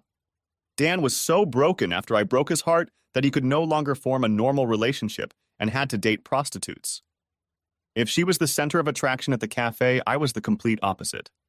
I couldn't even summon a waiter. I guess I was expecting some kind of special treatment, being a professor and all, but it wasn't there. Apparently, intelligence wasn't the coin of the trade at this place. The guy next to me saw me staring at her and clearly cheered up.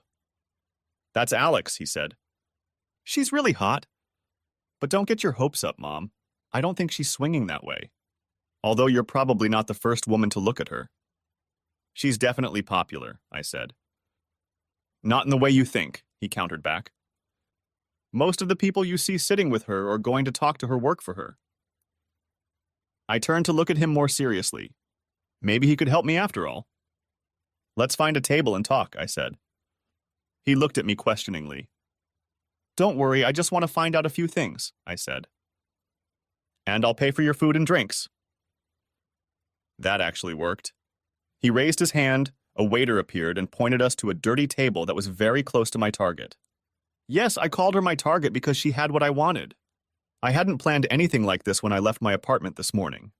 But in a matter of minutes, my life was now centered on one thing. I wanted my husband back, I wanted him back very badly. And if I had to get into a fight with some teenage cheerleader to get him back, her pom-poms better be fluffy, because I was serious. I kept thinking that in a serious academic comparison of life experience or compatibility, I should be superior to this girl. Also, because of my recent past, I should have been much more experienced. From my point of view, it would have just been a success. If only I could make Dan forget what I had done to him. We could start fresh and I'd never hurt him again. I'd gladly spend the rest of my life making it up to him. It probably wouldn't be that hard. He should have gotten over his resentment by now. Perhaps he missed me and could even forgive me. On the other hand, if after 6 years or so he is still bitter and angry, it only means that emotionally he still has feelings for me. Otherwise, he would have let go of that anger and stuck with me. My initial assessment of the target was, as I found out, flawed. My newfound friend, whose name was Mark, began to bring me up to speed. "I already told you her name is Alexandra, but everyone calls her Alex," he said. "I think she's about 25, but with a body like that, no one cares if she's a little old." His line about 25 being old almost made me choke up. "It doesn't matter, though, because she's kind of off the market," he said. "Look over here," he pointed toward her table. Several guys walked over to her table and started talking to her. She shook her head negatively, and one of the guys said something else to her. She shook her head again, and the guy just angrily walked away. I also noticed that the guys at her table stood up as if they were in defense mode. "See, she's grossing everyone out," he said. "That's what I meant. She's kind of a one-man woman. But that's not why everybody's after her. Most of them want to work." "What do they do for her?" I asked. "She and her man are business majors," he said. "They started the business as a class project and it took off. It's actually brilliant, and so simple that you wonder why no one thought of it before. I looked puzzled. Dan wasn't a business genius. At least he hadn't been when we were married. They have some sort of supersonic temp service, Mark said. I figure when they graduate in a few months, they'll move to full-time. They're already very profitable. You should see their cars. They've got his and her Mustangs, just lovely. He shook his head. What I wouldn't give to be that guy, he said. He's old, but he's really sweet and he's smart as hell. And she loves him like there's no tomorrow. Every time you see her, she's wearing his jacket or one of his things. And they hold hands and hoard. It's disgusting, really. But I'd give my left nut for her to cheer for me like that. His words swept over me. It was as if he knew exactly the things I was most afraid of hearing and said each one. I had to reassess my situation. First, I had to admit that she was prettier than me. Also, she's better built. Obviously, she was also smart. And unlike my knowledge of history, her business acumen was far more practical. Her skills worked in the real world, whereas my intellect was limited to purely academic frameworks. But the worst blow to me was the fact that for years I'd overlooked Dan. I had written him off as inferior to me, while in his own way he was probably as smart as I was. And this girl was able to see him behind his outer shell, to find him and help him realize his potential. While I watched, my Dan came up behind her and leaned over her head so that their heads were upside down against each other. He kissed her very gently in this strange position, and she just absorbed him. Her hands moved up to gently stroke his face. He sat down next to her and she snuggled up against him with her arms around him, and her face just damn glowed. I couldn't stand to see that little bitch touching him. I guess it was reflected on my face because Mark, who I'd been ignoring since Dan showed up, spoke up again. I told you it's a little nauseating, he said. But they're really cute if you like the whole fairy tale thing. The weird thing is, they're very boring. I mean, no wild parties, they just do things together. Sort of like a boring old married couple. She's got their whole life planned out, and he just goes along with it. He shrugged, making a sort of whatever gesture. I was dating one of their employees, and she told me something really funny, he said. He leaned toward me as if he were imparting some secret information. Their plan is to finish university, get their degrees, and then they'll go on with their business to raise enough money to buy a bigger place to live. They'll get married, and then she'll just want to retire and start having kids. His voice rose when he said the last part, as if it was the strangest or most ridiculous thing he'd ever heard. You can imagine it. What a waste of education, he said. But I guess they know what they want. I mean, I'm going to travel the world, make tons of money, and not stop for shit. In the back of my mind, I thought, after a few years, you grow up and realize that all this wild shit gets just as boring. Even worse, you start to feel like shit. You feel more like a thing than a person. And you realize that you don't really matter much to anyone. Instead of having someone who really loves you and would do anything for you, you're just an object for them to use for their pleasure. I came here thinking she was some kind of prostitute, and now I realize the whore is me. And even worse, my ex-husband is in love again, perhaps a stronger love than the one we shared. I tossed a couple bills on the table and stood up before Mark even brought the food. In bliss, Dan was only thinking about one person in the cafe and didn't even notice me. Dan. Alex and I had started officially dating. It was weird, funny, unusual, weird, and just wonderful all at the same time. We had so much in common, but also a lot of things we just couldn't get over. We usually just laughed and found a way to work out these issues. Either I gave in or she did. The age difference was never a factor. Mostly because I'm old and she's an old-fashioned girl. We both had trust and giving heart issues because of our past. We were like two birds with broken wings that on our own could never fly, but flying together was not only easy but magical. Our company, Danilex Inc., began as a learning project. We were tasked with figuring out how to modernize an existing business plan or make it more flexible. We decided to create a fake temp agency. It would be a partnership between myself and Alex.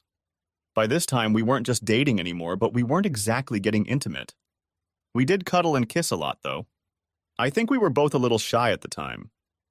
What made our temp agency different was that we utilized a constantly updated resource. Also, our resource had a very broad base to utilize. We utilized college students to fill vacancies.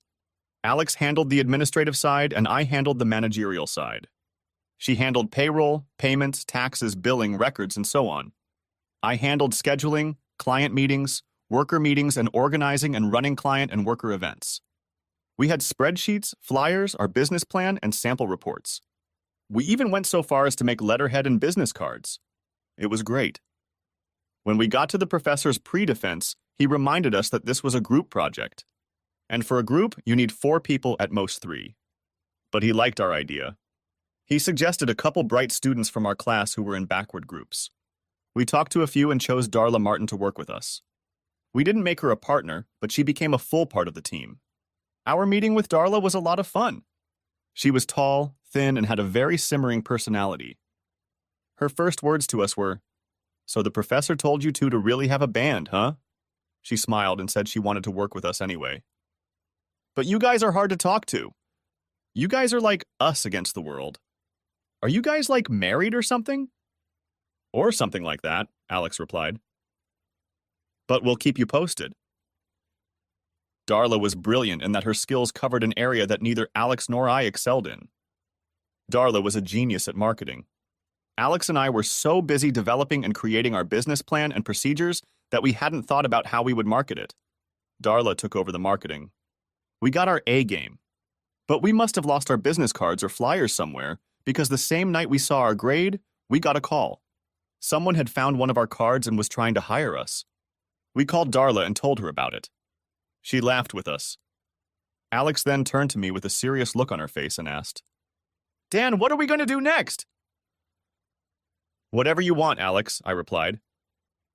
"Oh, that's so sweet," Darla said. "No, seriously," Alex said. "What are we going to do after all this?"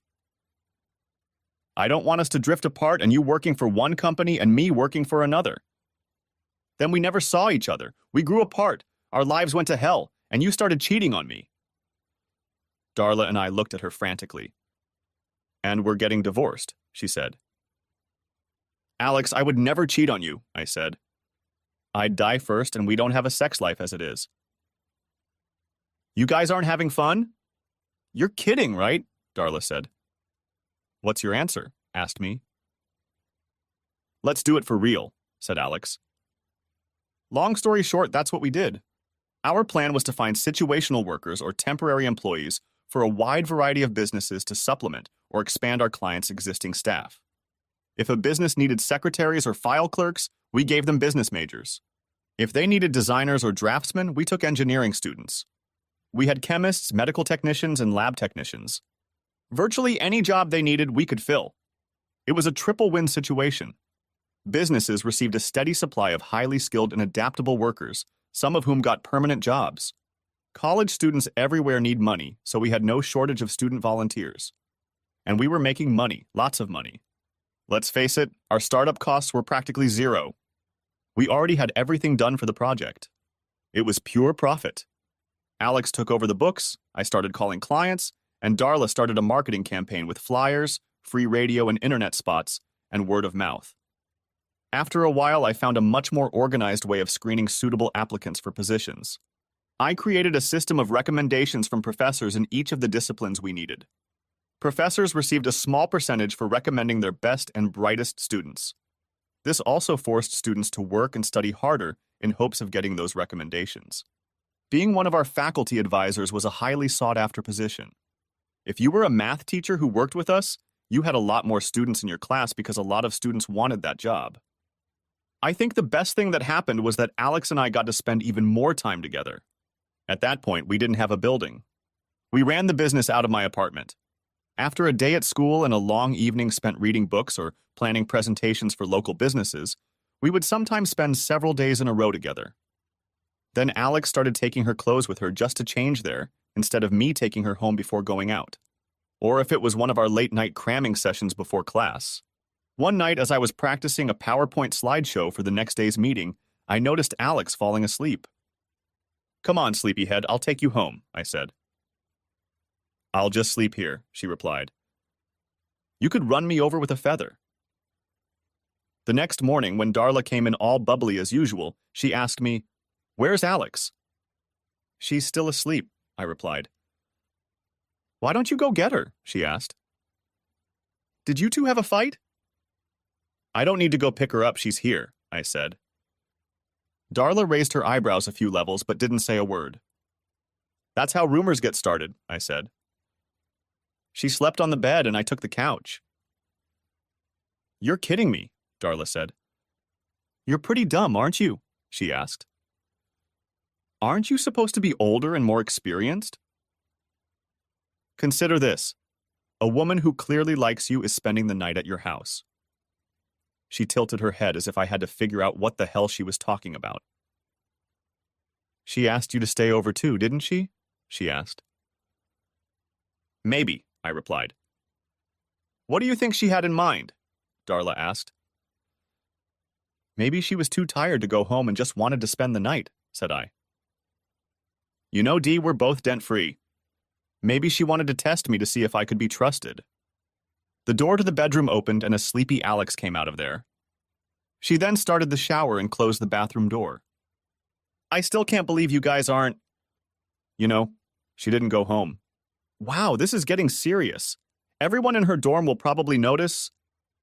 Notice what? Alex asked, toweling my hair and handing me a brush. The fact that you didn't go home last night, Darla replied. I am home, or would be if someone asked me, Alex replied. What did someone ask you about? Said I. God, you're so fat, said Darla. So Alex moved in with me. We still didn't have intimacy, but I was over the moon. After the first night in bed, she told me I could sleep in bed with her if I kept my hands to myself. I slept on the couch. I didn't want to risk losing her. The next night, she pulled me onto the bed and simply said, "Please stay." When I woke up the next morning, we were lying together. I was saved by Darla's usual early morning knock on the door. Hey guys, have you looked into our corporate BB lately? We're doing really well with the money. 25% of it is mine, right? Because I'm buying a car, she said. You two won't be giving me any more rides. And so began Danalex Inc. and how Alex and I got more serious. Dana. For about 3 weeks, I was settling into my new life. I taught classes, checked paperwork, met with students, checked more paperwork, attended faculty meetings and staff trainings, and checked paperwork. I made a few friends, but most of them were too new to be considered real friendships. I looked around and tried to contact some of our old friends from my married life. The few I could find still wanted nothing to do with me. Apparently, time doesn't heal all wounds, no matter what the old saying claims. I went to the clubhouse, which was 50 miles from home, to make sure I wouldn't run into anyone from school or my new life. Very few men approached me at first, but as it got later on, I got a few bites. Eventually, I let one big, pot-bellied guy take me to a more comfortable place. It turned out to be the back seat of his car. What a romantic. But he actually helped me more than I realized at the time.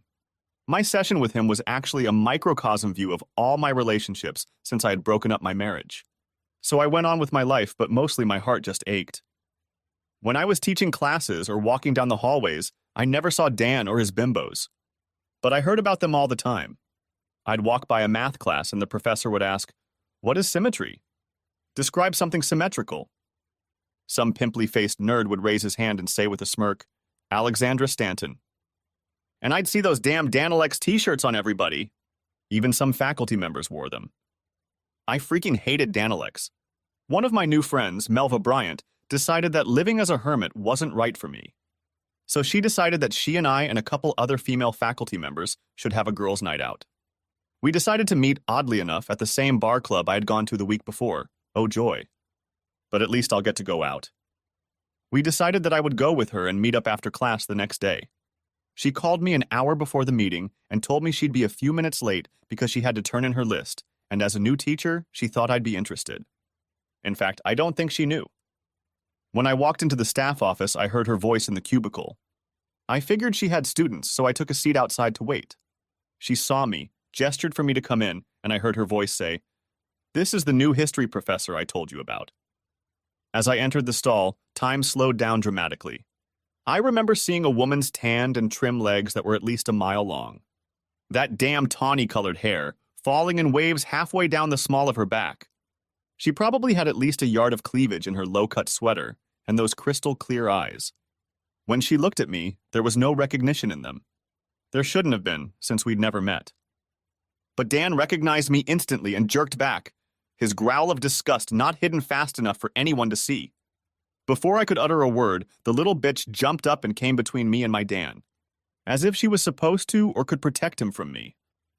It was then that I decided the bitch had to die. Melva quickly tried to defuse the situation, even though she didn't realize what was going on.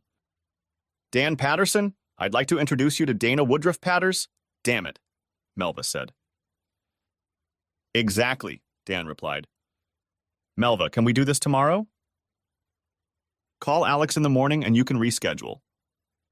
He was leaving too fast to even talk. He never once looked me in the eye. He was just backing away like I was a rabid dog he ran into while jogging. Alex stared after me as they walked away, clearly sizing me up and in her little mind finding a flaw in me. I'm so sorry, I didn't know, Melva said. Actually, I still don't know, she said. Let me guess, sister, cousin, sister-in-law? Ex-wife, I snapped back. Oh shit, I didn't see that coming, Melva exclaimed. I just thought it must be some kind of nasty incest because of all the tension hanging in the air. It's still so thick here you can feel it and they're gone, she said. Funny, you don't seem to be his type. Why, because I'm not a 20-year-old cheerleader and no brains, I snapped back. Never underestimate her, she's smart as hell, Melva said. And if she thinks you're trying to get in between, it could get ugly. Did you see the way she put herself between you guys? I just nodded. I was still too shocked to comment. That's a story I need to hear, she said. What about the bar? I asked. Neither that place nor the lowlifes in it are going anywhere, Melva said. Besides, you look like you need an unloading. It'll make you feel better. But tell me something. You knew he was around here somewhere, didn't you? I nodded, and so did she. She smiled widely. I could tell because you didn't freak out that much when he saw you, but he looked like he was looking into hell, she smirked. He couldn't get out of here fast enough. What happened? The short version, said I. Melva nodded. We were married for over 10 years, I began. He worked very hard to support us. Do you see how he treats that rag? She nodded again with a smile on her face. Yes, I could see that she liked the way he treated this woman. Well, he treated me like that too, I said, then left her dumbfounded. When he loves someone, he just gives him all of himself, no questions asked, no conditions. When I wanted to go back to school, he started working double shifts to pay for my tuition, books, and supplies. After a while, I started to think I had outgrown him and was smarter than him. I started doing things I shouldn't have done, with people I shouldn't have been with. He kept trying to put the spark back into our marriage and trusted me. I spread my hands and turned away from her. Even now, I was ashamed of the way I acted then and what I did. So when he found out I was cheating on him, it just broke his heart and he just left. We never even talked about it. After he had his lawyers serve me with divorce papers 6 years ago, I never heard from him again until today. Of course, I tried to fight it. I refused to sign the papers and refused to meet with his lawyers. I assumed he would have to come to me to get me to sign them, but he never did. His lawyers ended up suing the school I attended and got my scumbag professor fired. I ended up moving on with the scumbag. But after a few years, it went nowhere because we had a disagreement about our relationship. I know how it is with these old academics, Melva said. You thought you were his partner or his academic equal, and he thought you were just his girlfriend or mistress and should just stay home and run the household. Not even close, I said. I thought I was his protege. I knew I wasn't on his level, but I thought he would help me develop my intelligence, like he told me he would.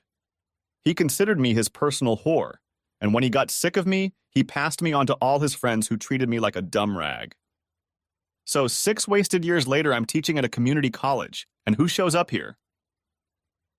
Dan Patterson, who won't even look at me, I replied. Honey, you're too old for him, she said. He's 3 months older than me, I told her.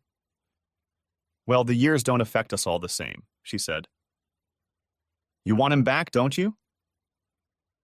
With every breath I take, I replied. Find someone else, she said. He did. Besides, she finished, he was almost nauseous when he looked at you. So I wouldn't get your hopes up too high. But if you insist, she said, you have a couple cards to play. None of them will work, but it will at least allow you a little FaceTime with him. What? I asked.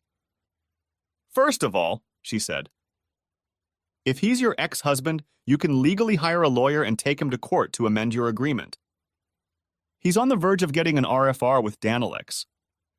What's an RFR? I asked. Really rich, she replied. Since he started the business after your divorce, most judges won't give you a dime, but at least you'll have to communicate to try to settle the petition. Who knows? I nodded. Melva was pretty smart, slippery, but smart. Second, she said, you might want to sit down. Why? I asked. You never signed the papers and he left. Technically, when he left you, she said. You didn't sign the papers, so legally you can still be married. And Dan living with Alexandra could be considered adultery on his part. My eyes went wide when she said that. In short, you cheated and he cheated. It's all for nothing, and you're still married.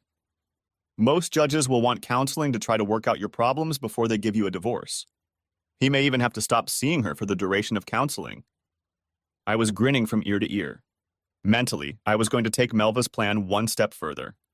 I was going to have to organize an accident for little Alex.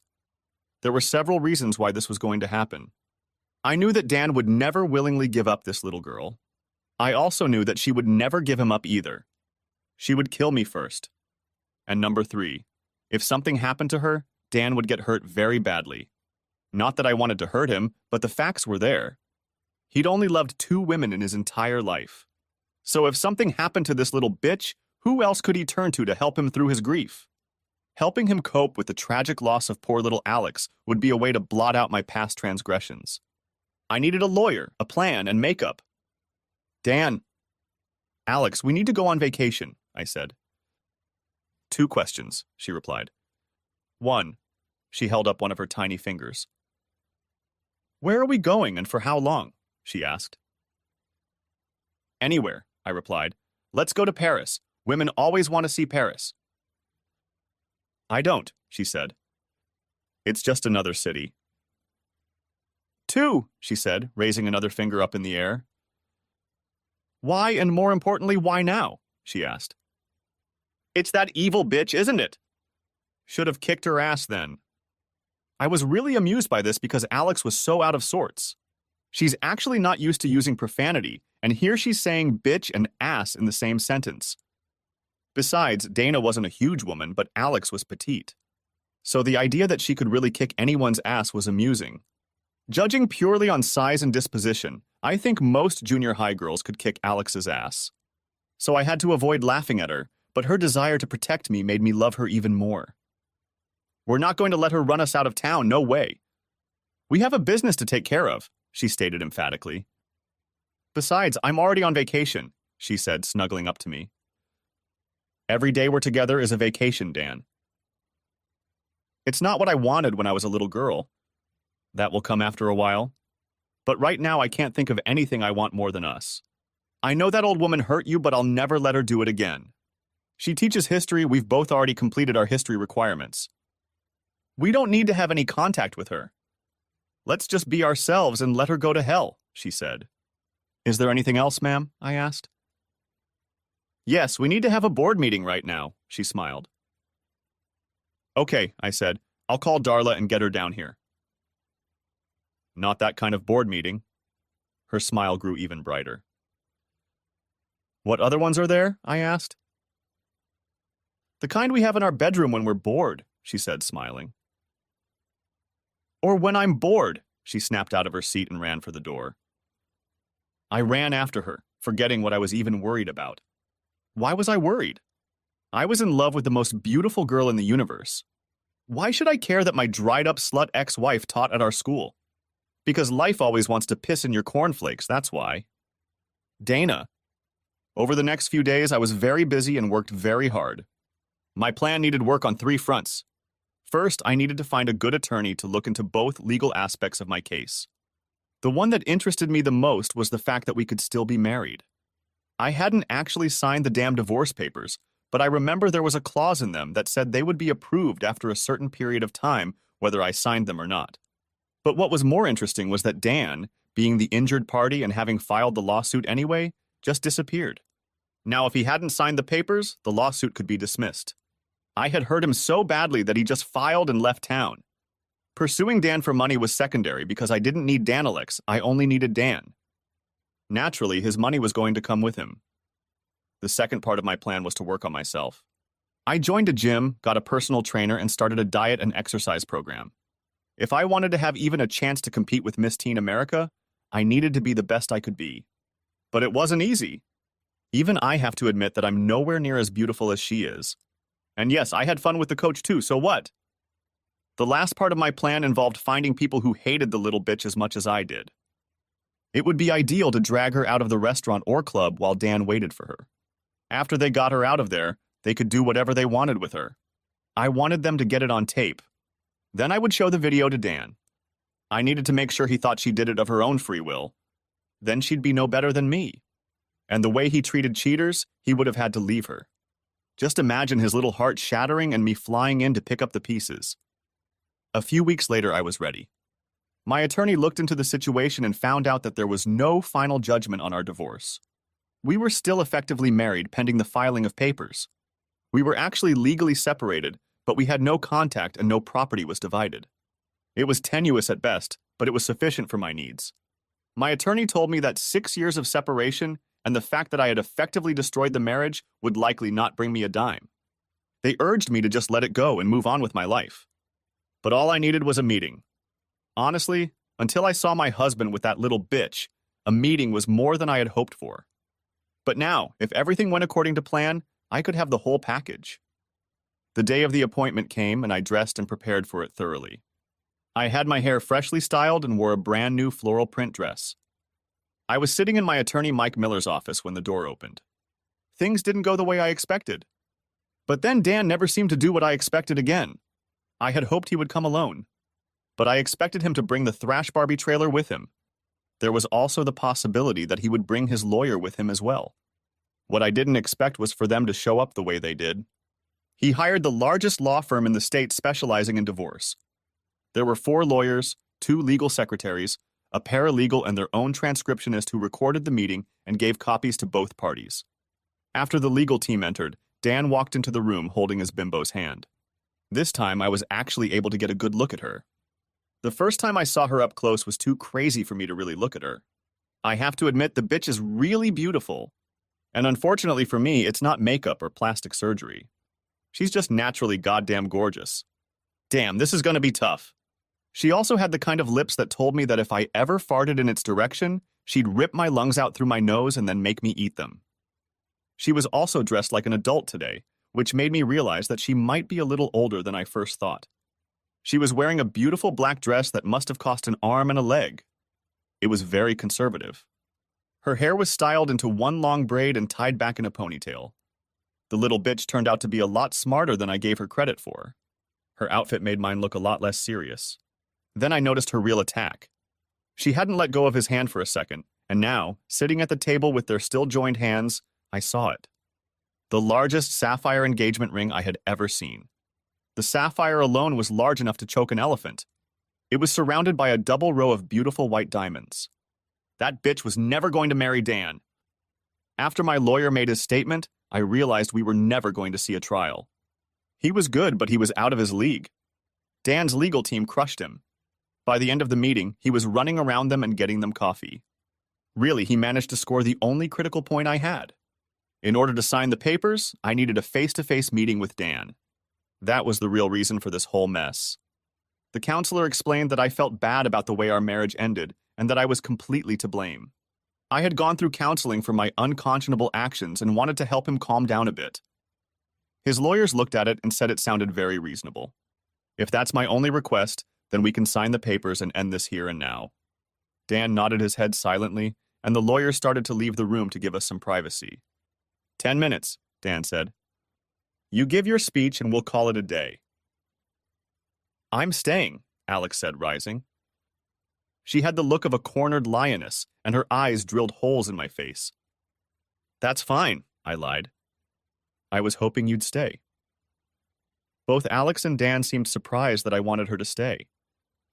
I had hoped to be alone with Dan again, but I had planned for her to be around. First, Dan, I wanted to tell you that I apologize from the bottom of my heart for the way I treated you, and also for the way our marriage ended. It was completely my fault. You did nothing for it, and you deserved better. Alex, at your age, you probably don't realize it, but it's hard for a woman to have a career and a home life. I wanted academic success more than anything and sacrificed everything important to try to achieve it. Unfortunately, I rolled the dice and achieved neither. The people who were leading me were just taking advantage of me, and by the time I realized what I had lost, it was too late. I still remember the hurt in your eyes when you found out Dan. It bothered me, but not enough to make me stop what I was doing. If I had the chance to do it all over again, I think I'd come to you first. Because I know you would try to help me in any way you could. That's why I'm really glad you found someone to help you get over me. And I hope your life together will be even better than the one we had. I was truly shocked when you two walked into Melva's office the other day. I had no idea you were enrolled here, Dan. I also didn't realize you were dating someone or even still in town. All of our old friends won't have anything to do with me, so there were no friendly voices to alert me to your whereabouts. I hope my sincere apology will help ease the tension between us, and I know it will take some time, but hopefully we can be friends someday. Alex, if I hurt you in any way that day, I apologize for that as well.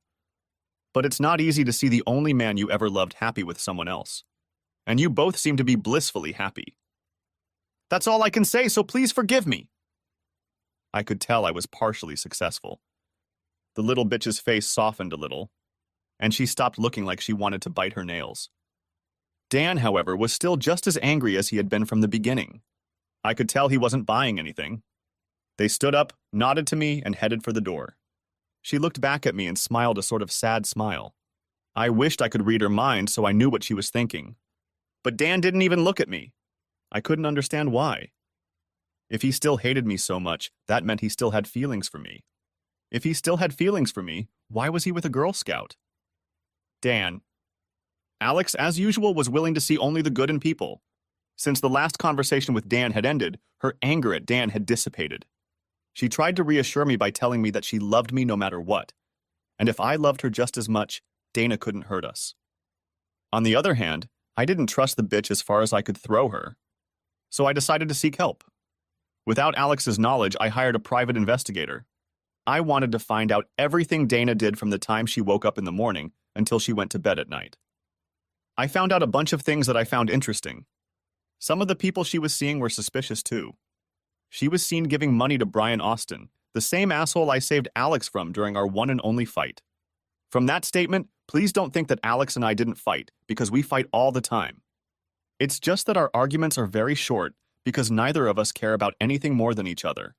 So if she wants to go to a party and I want to watch soccer, I DVR the game and we don't stay at the party for more than an hour or two. I can't think of anything that is more important to me than Alex, and in my heart, I hope she feels the same way. I contacted a friend of mine who had just gotten a degree in criminal justice and laid out my case to him. Dana had been seen with a known dealer and she was passing him money through Brian. She seemed to be socializing with everyone she could find who didn't like me or Alex. Greg told me that my evidence did seem suspicious, but it wasn't enough to investigate. So that week I just stayed with Alex every night. When the weekend came, she was ready to freak out. Dan, if you love me, take me out, she said. I don't care where we go, to dinner or dancing or a movie. Let's just get out of here. Despite my wariness, I could never say no to Alex, so why start now? Besides, all the things she wanted to do were quite public and I didn't see anything wrong with that. Besides, we'd bring Darla with us. A second pair of eyes wouldn't hurt. In the end, we decided to go to the cafe because it was one of our favorite places. It was busy enough that no one was trying to do anything there. There were just too many people there and the place itself wasn't that big. As part of my paranoia, I called a few guys who worked for us from time to time and offered them triple the time for a couple hours of watching Alex and me at the cafe. They thought it was stupid, but it was my money and they were happy to get it. As soon as we got inside and started making our way to our favorite table in the back, the hairs on my back stood up. I had a really bad feeling about this. Looking around the cafe, I saw Brian and a couple other guys who had asked Alex out, gotten turned down, and were not happy about it.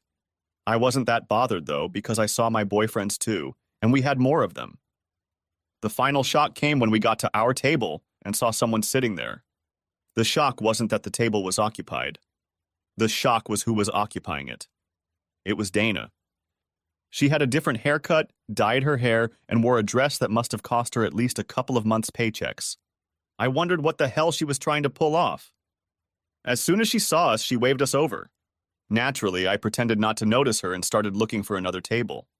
Alex elbowed me in the ribs, grabbed my arm, and started walking towards a table. "Hey, Dana, can we join you?" she asked. Dana. It all happened on Friday night. Brian and I and a few of his friends had been sitting in the coffee shop all week. We sat there night after night just waiting for them to show up. I couldn't believe they were stalling for so long, but I wasn't going to pass up an opportunity like this. The plan was very simple. Alex's drink would be spiked with the cocktail we had made especially for her. Brian and the guys would snatch her out the back door. She would then be taken to the scene of the second part of my plan. There were at least 10 other guys there waiting for her. The funny thing is that I first started by looking for guys who didn't like her. I couldn't find any except for Brian, of course. So then we started looking for guys who did like her. Then guys reached out to us and we had to hold them back, so Brian, his 2 friends, and 10 people at my house. I liked the number 13 because it reminded me of the Last Supper in the Bible. It was supposed to be this little sissy's last supper with my man. She just didn't know it yet. After it was over, she had 2 options. 1, just break up with Dan. The second was to get someone to show him the DVD. Then he would break up with her. He'd be heartbroken too, and if the bitch cared one bit about him, she wouldn't want that. "How are you doing, Alex?" I asked, smiling. "I'm great," she replied cheerfully, snuggling up to Dan under his arm. She smiled and looked around the cafe. There was another girl with them as well. I didn't bother asking her name, and she didn't volunteer it. Alex ordered drinks for all of them and brought me another beer. I noticed that Dan wasn't drinking. He only had a Pepsi and the bottle was unopened. They got up to dance while the waiter brought them their drinks. He nodded to me, and I realized he had done what he was paid to do. I smiled myself as I sat back and watched their last dance. Really, you couldn't call it a dance. When we got married, Dan hated dancing. I often danced with others and he would just sit at the table and watch. He didn't do that with her. He would get up and dance. I was impressed with him. He had clearly changed during our separation, and for the better. She, on the other hand, was just wrapping her arms around him. It was damn disgusting. It was almost like watching her dancing on my husband's lap.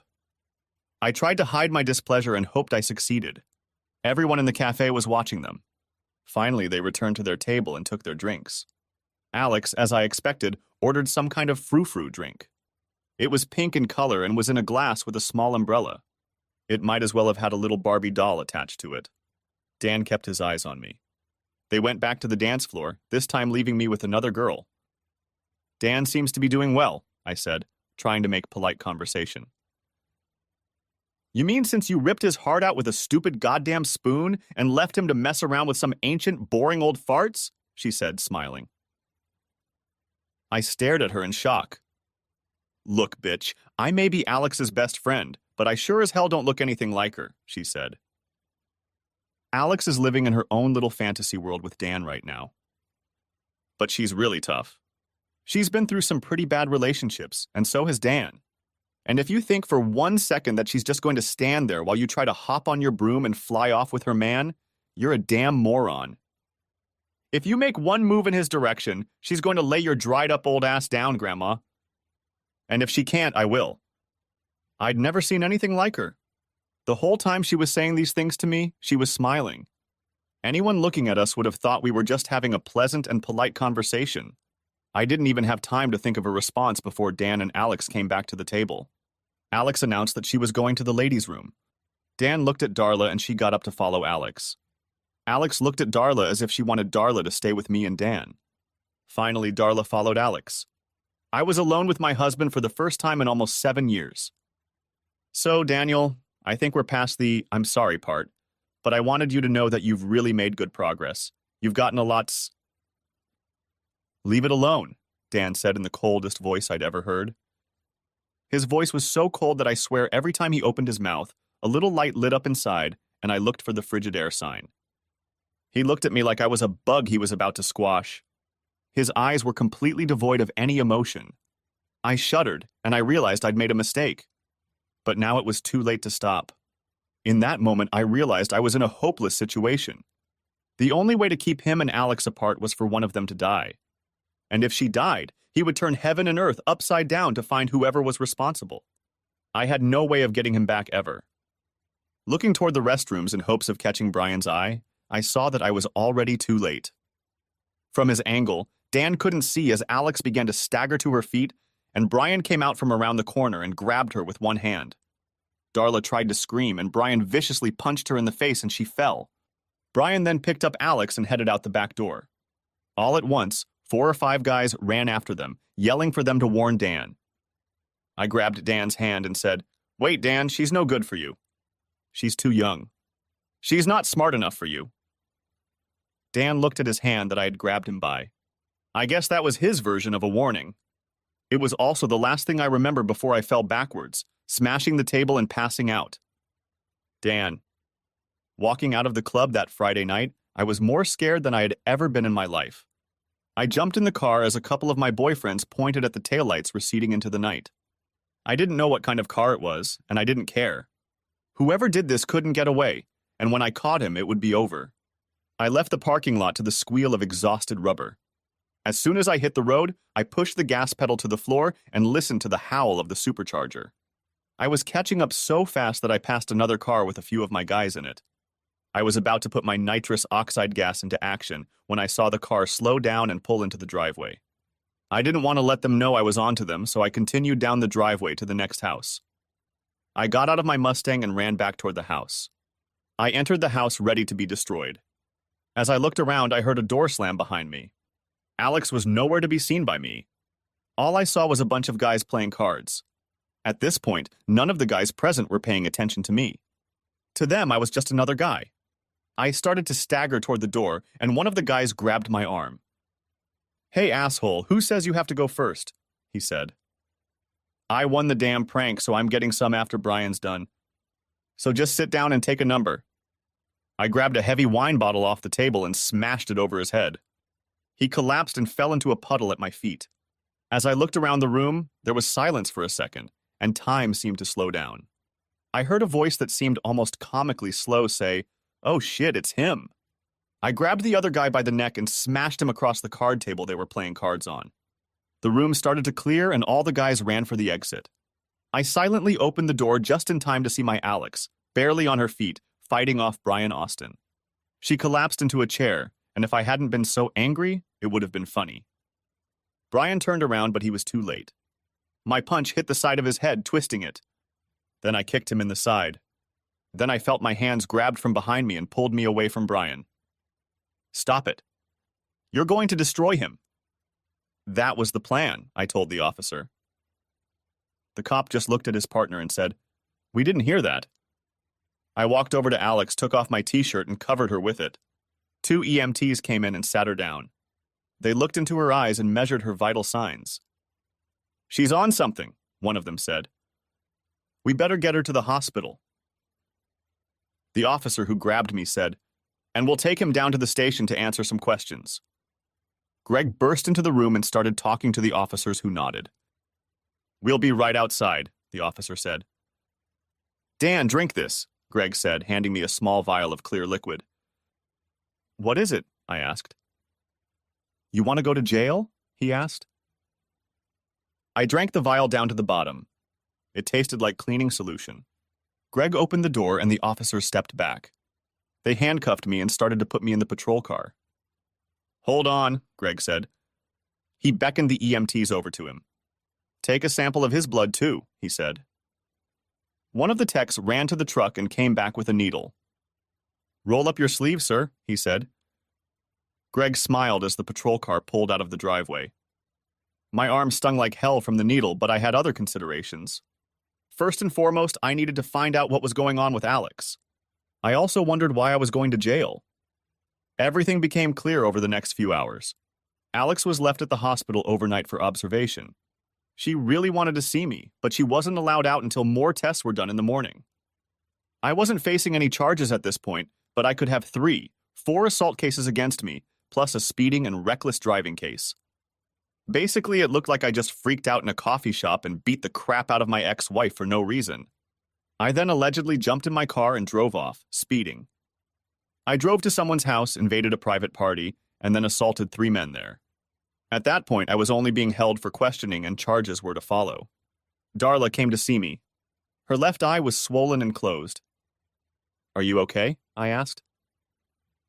"Much better already," she replied. "Did they give you painkillers for your eye?" I asked. "Was that what made you feel better?"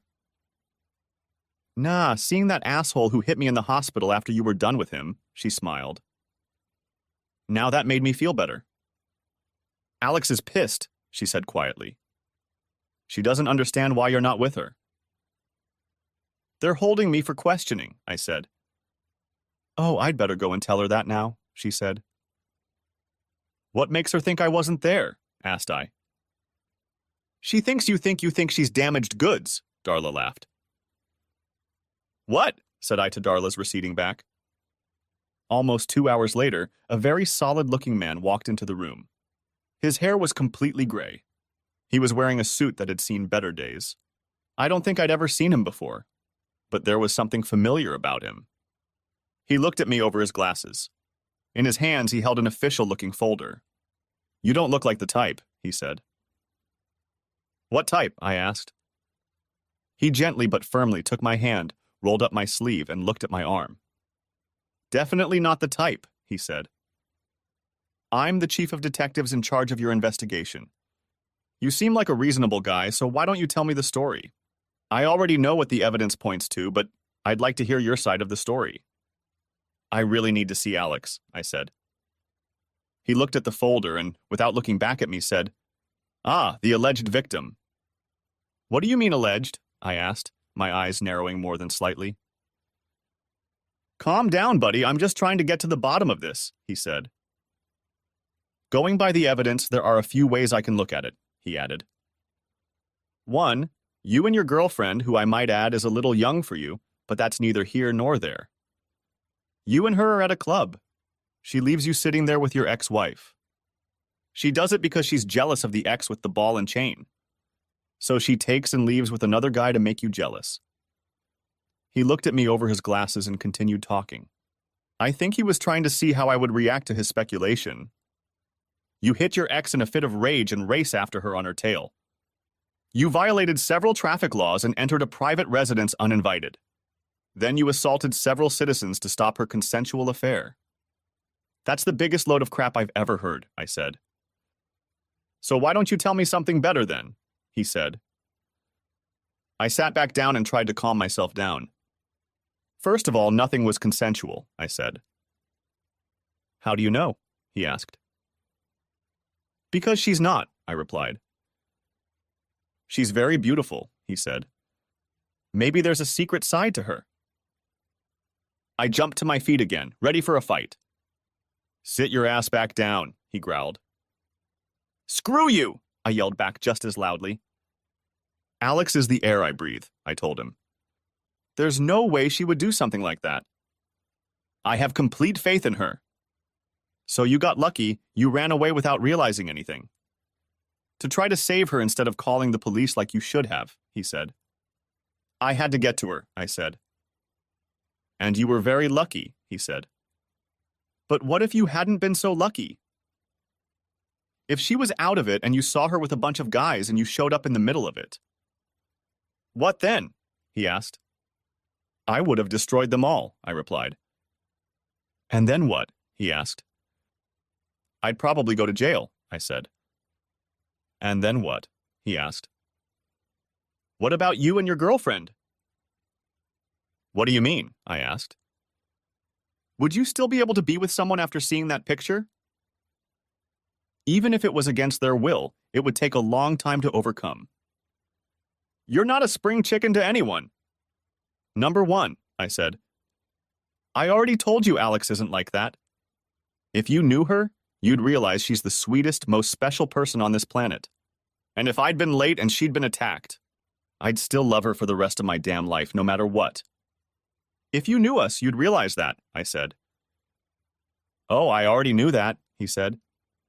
I've known how she felt about you for a long time. I just needed to hear you say the same thing about her. And I think she needed to hear it too. He opened the door and there stood Alex and Darla.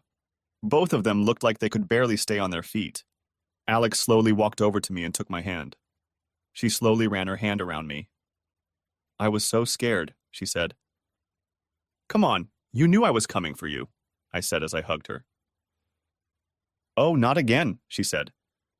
I was worried my Uncle John wouldn't like you. I had no doubt you'd drive a gas tanker truck through hell for me, just like I would for you. I kept telling those guys that when you got here, they weren't going to have any fun. She shook her head and grabbed my hand. Let's go home, she said. They're holding me for questioning, I said. You can go, said Detective Uncle John. When you talked to Greg last week, we started following your ex, but we didn't say anything about it. We had 2 cars following you all night. But you broke out of there and fled in that car before we even realized anything had happened. Your ex didn't confess to anything. The 2 guys she hired besides Brian both admitted to us that she planned the whole thing with Brian. She wanted you back. He wanted my niece, of course. She went berserk while in the cell and we had to subdue her.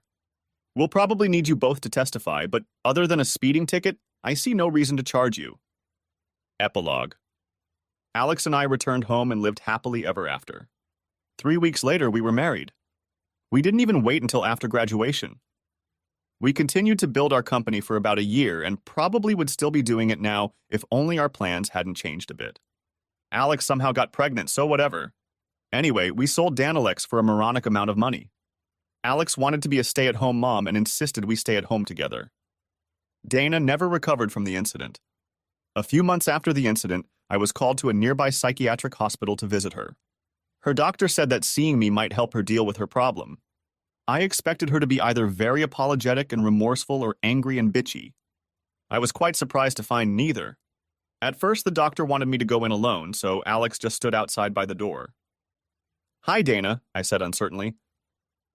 Why do you call me Dana? She asked. Do I look anything like the bitch who hurt you? She asked. She stood up and all I could do was hold back a laugh. She looked ridiculous. She had rolled up her pant legs so that they looked like very short shorts. She also tied her shirt up so that it looked like some kind of weird cropped top. She jumped up to me with her arms outstretched and hugged me desperately. 2 orderlies came into the room and separated us.